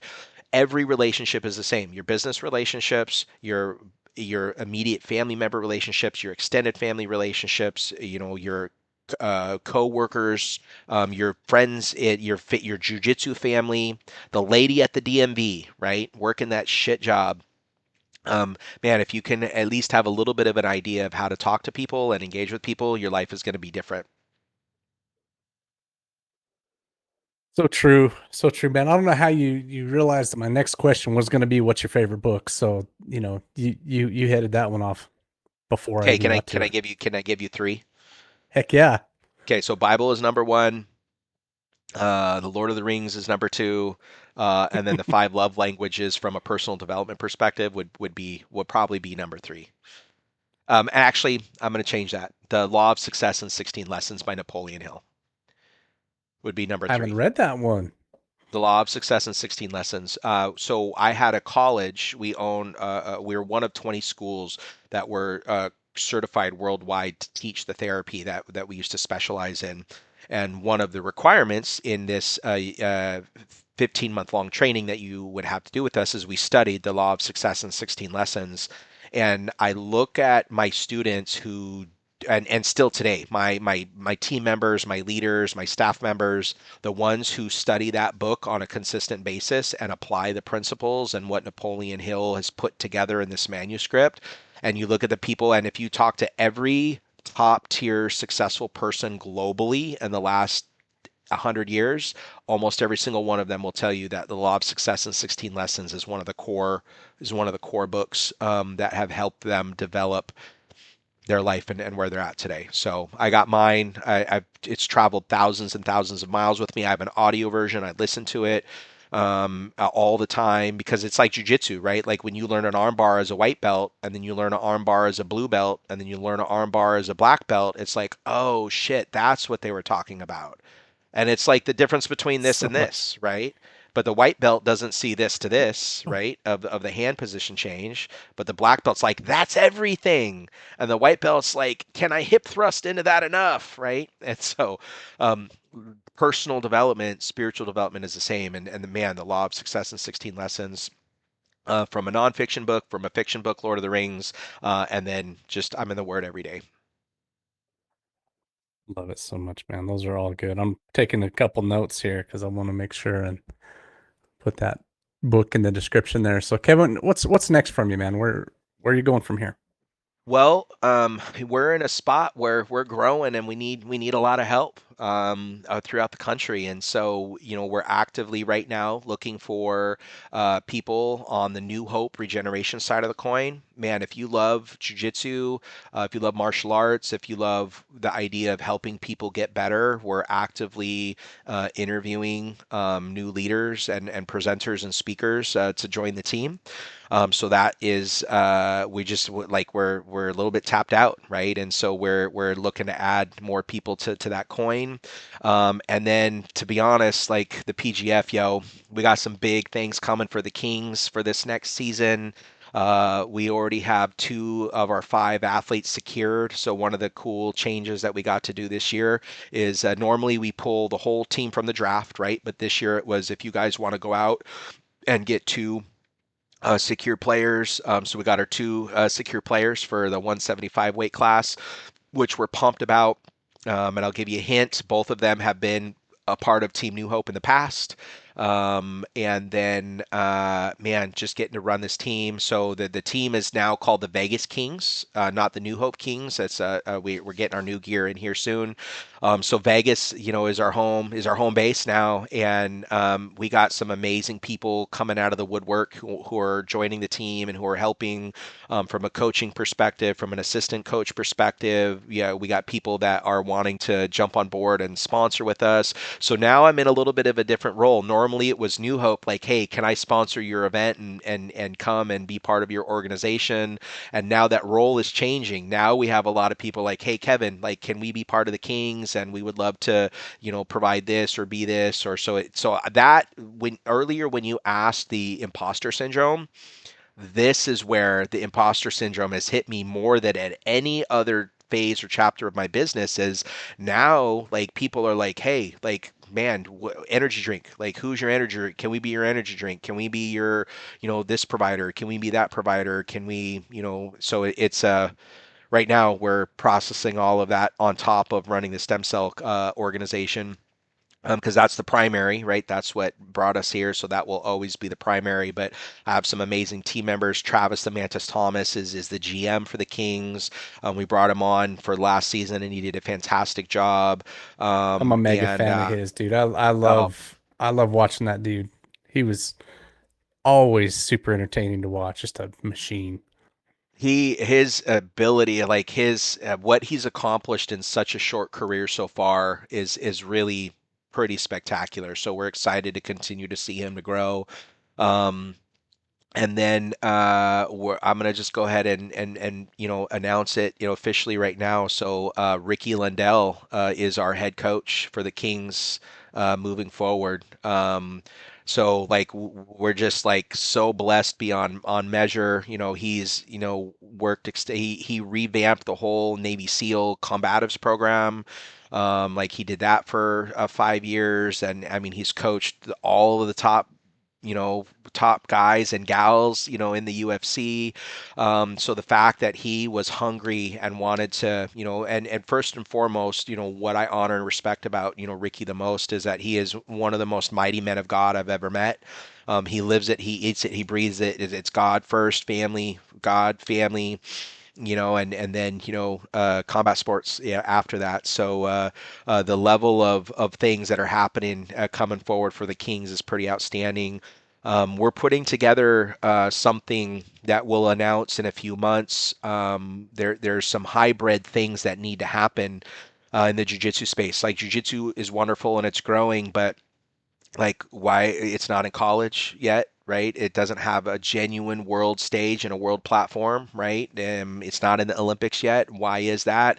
And we really think that the infrastructure at the ground level is missing, right? You look at what the wrestling world has accomplished in the last 60 to 70 years, and while sport wrestling really isn't out there past college, what they've done from an infrastructure perspective and from a genuine world championship perspective. And this is something that I've been learning a lot the last couple years. I'm not taking anything away from someone who's won an IBJJF Worlds, right? But at the same time, there's a lot of dudes who are like, I got, I'm 20 years old and I got 15 IBJJF or 15 ADCC World Championships, and then you talk to like a judo or a wrestling world champion who's actually won things at a legit world champion level, it's a whole different ball game. And so what we want to do is we want to be able to create a space and a platform professionally where like dudes are actually making a good living doing jujitsu, but then we're also can create a platform for those wrestlers who finished up with college and now don't really have a home and a place to go outside of the Olympics, and give them a vehicle and an opportunity to continue down the combat sport, who don't want to go get CTE, right? Because the only other option is MMA. And so now the reality of the CTE world is very clear, like it's undeniable. And so what route can we have, right? So how do we elevate grappling sports as a whole to this high professional level? And that's a goal of the Kings, is to just take this to another level. And I'm so grateful to BMAC and Keelan and Zoe and Heather for putting this into play and allowing us to come on board, and all of the Alabama Twisters, the Philly Phenoms, the teams that are coming down the pipe that you don't know about yet. This is just going to change the world of grappling, I think, at a pretty profound level. And the level of people getting involved are just going to be, I just can't wait for you guys to see what's coming. Oh my gosh, man. That sounds amazing. Kevin, where can you be found, man? So Instagram, New Hope Regeneration, Facebook, New Hope Regeneration. Our website is newhoperegeneration.com. Are the places to get more information. We offer complimentary consultations. So, for those of you wondering if regenerative therapy can help you, remember what I said earlier. If you won Mega Millions, what can get better? Everything. If you get stem cells, what can get better? Everything. If you think you're perfectly healthy and you've never had an injury, that's fantastic. But stem cells can still help, right? I can make a really good living and win Mega Millions, and it's still awesome. I don't have to be destitute to have a Mega Millions be helpful. That's the mindset that people get in. I don't have any injuries. Okay, you're 40. There's something that has happened someplace, I promise. Um, And so newhoperegeneration.com, Instagram, New Hope Regeneration, and then Facebook. Yeah, I know there's a Twitter account there. Again, I'm not the social media guy. I'm not the tech person, but all of the socials were on there. New Hope Regeneration, and then also the Vegas Kings, right? So that's its own separate page as well. So please, like and follow that. The 175-pound weight class is going to be a bunch of bangers. So that is going to be March.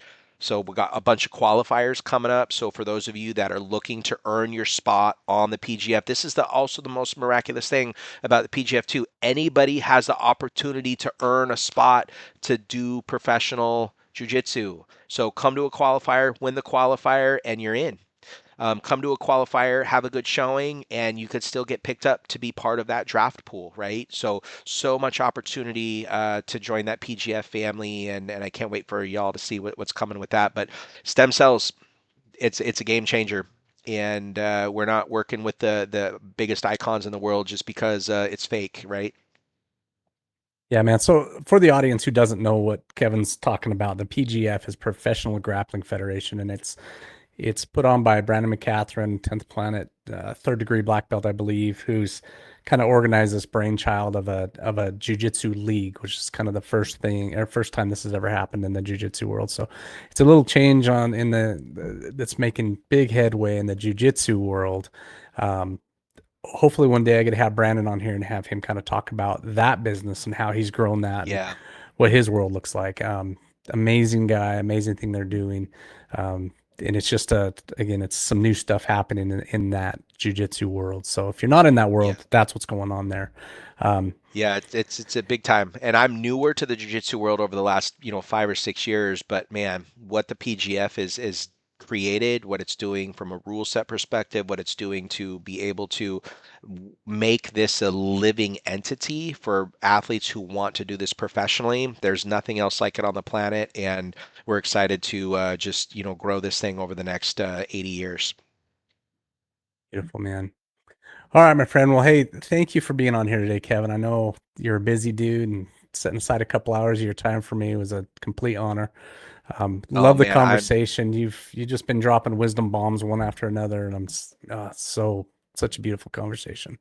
I appreciate that so much, and it's the things that get me excited the most are getting to meet guys like you that want to help other people and want to operate at a higher level, and just super excited and grateful. Like I got my salts going. It's just grateful for your heart and to help people and grow the jiu-jitsu space and community, and more importantly to bring people together who just want to live life at a higher level, because jiu-jitsu is awesome, but man, life is pretty awesome too, and you don't have to just be in jiu-jitsu to have a good life and have great relationships. And so thank you for creating that opportunity, Riley.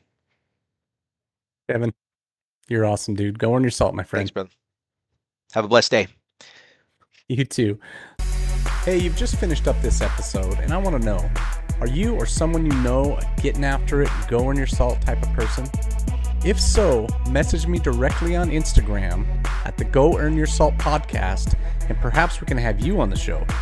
Also, if you like this content, leave us a review, subscribe, and share with your friends. And perhaps this podcast can help you and them go earn your salt.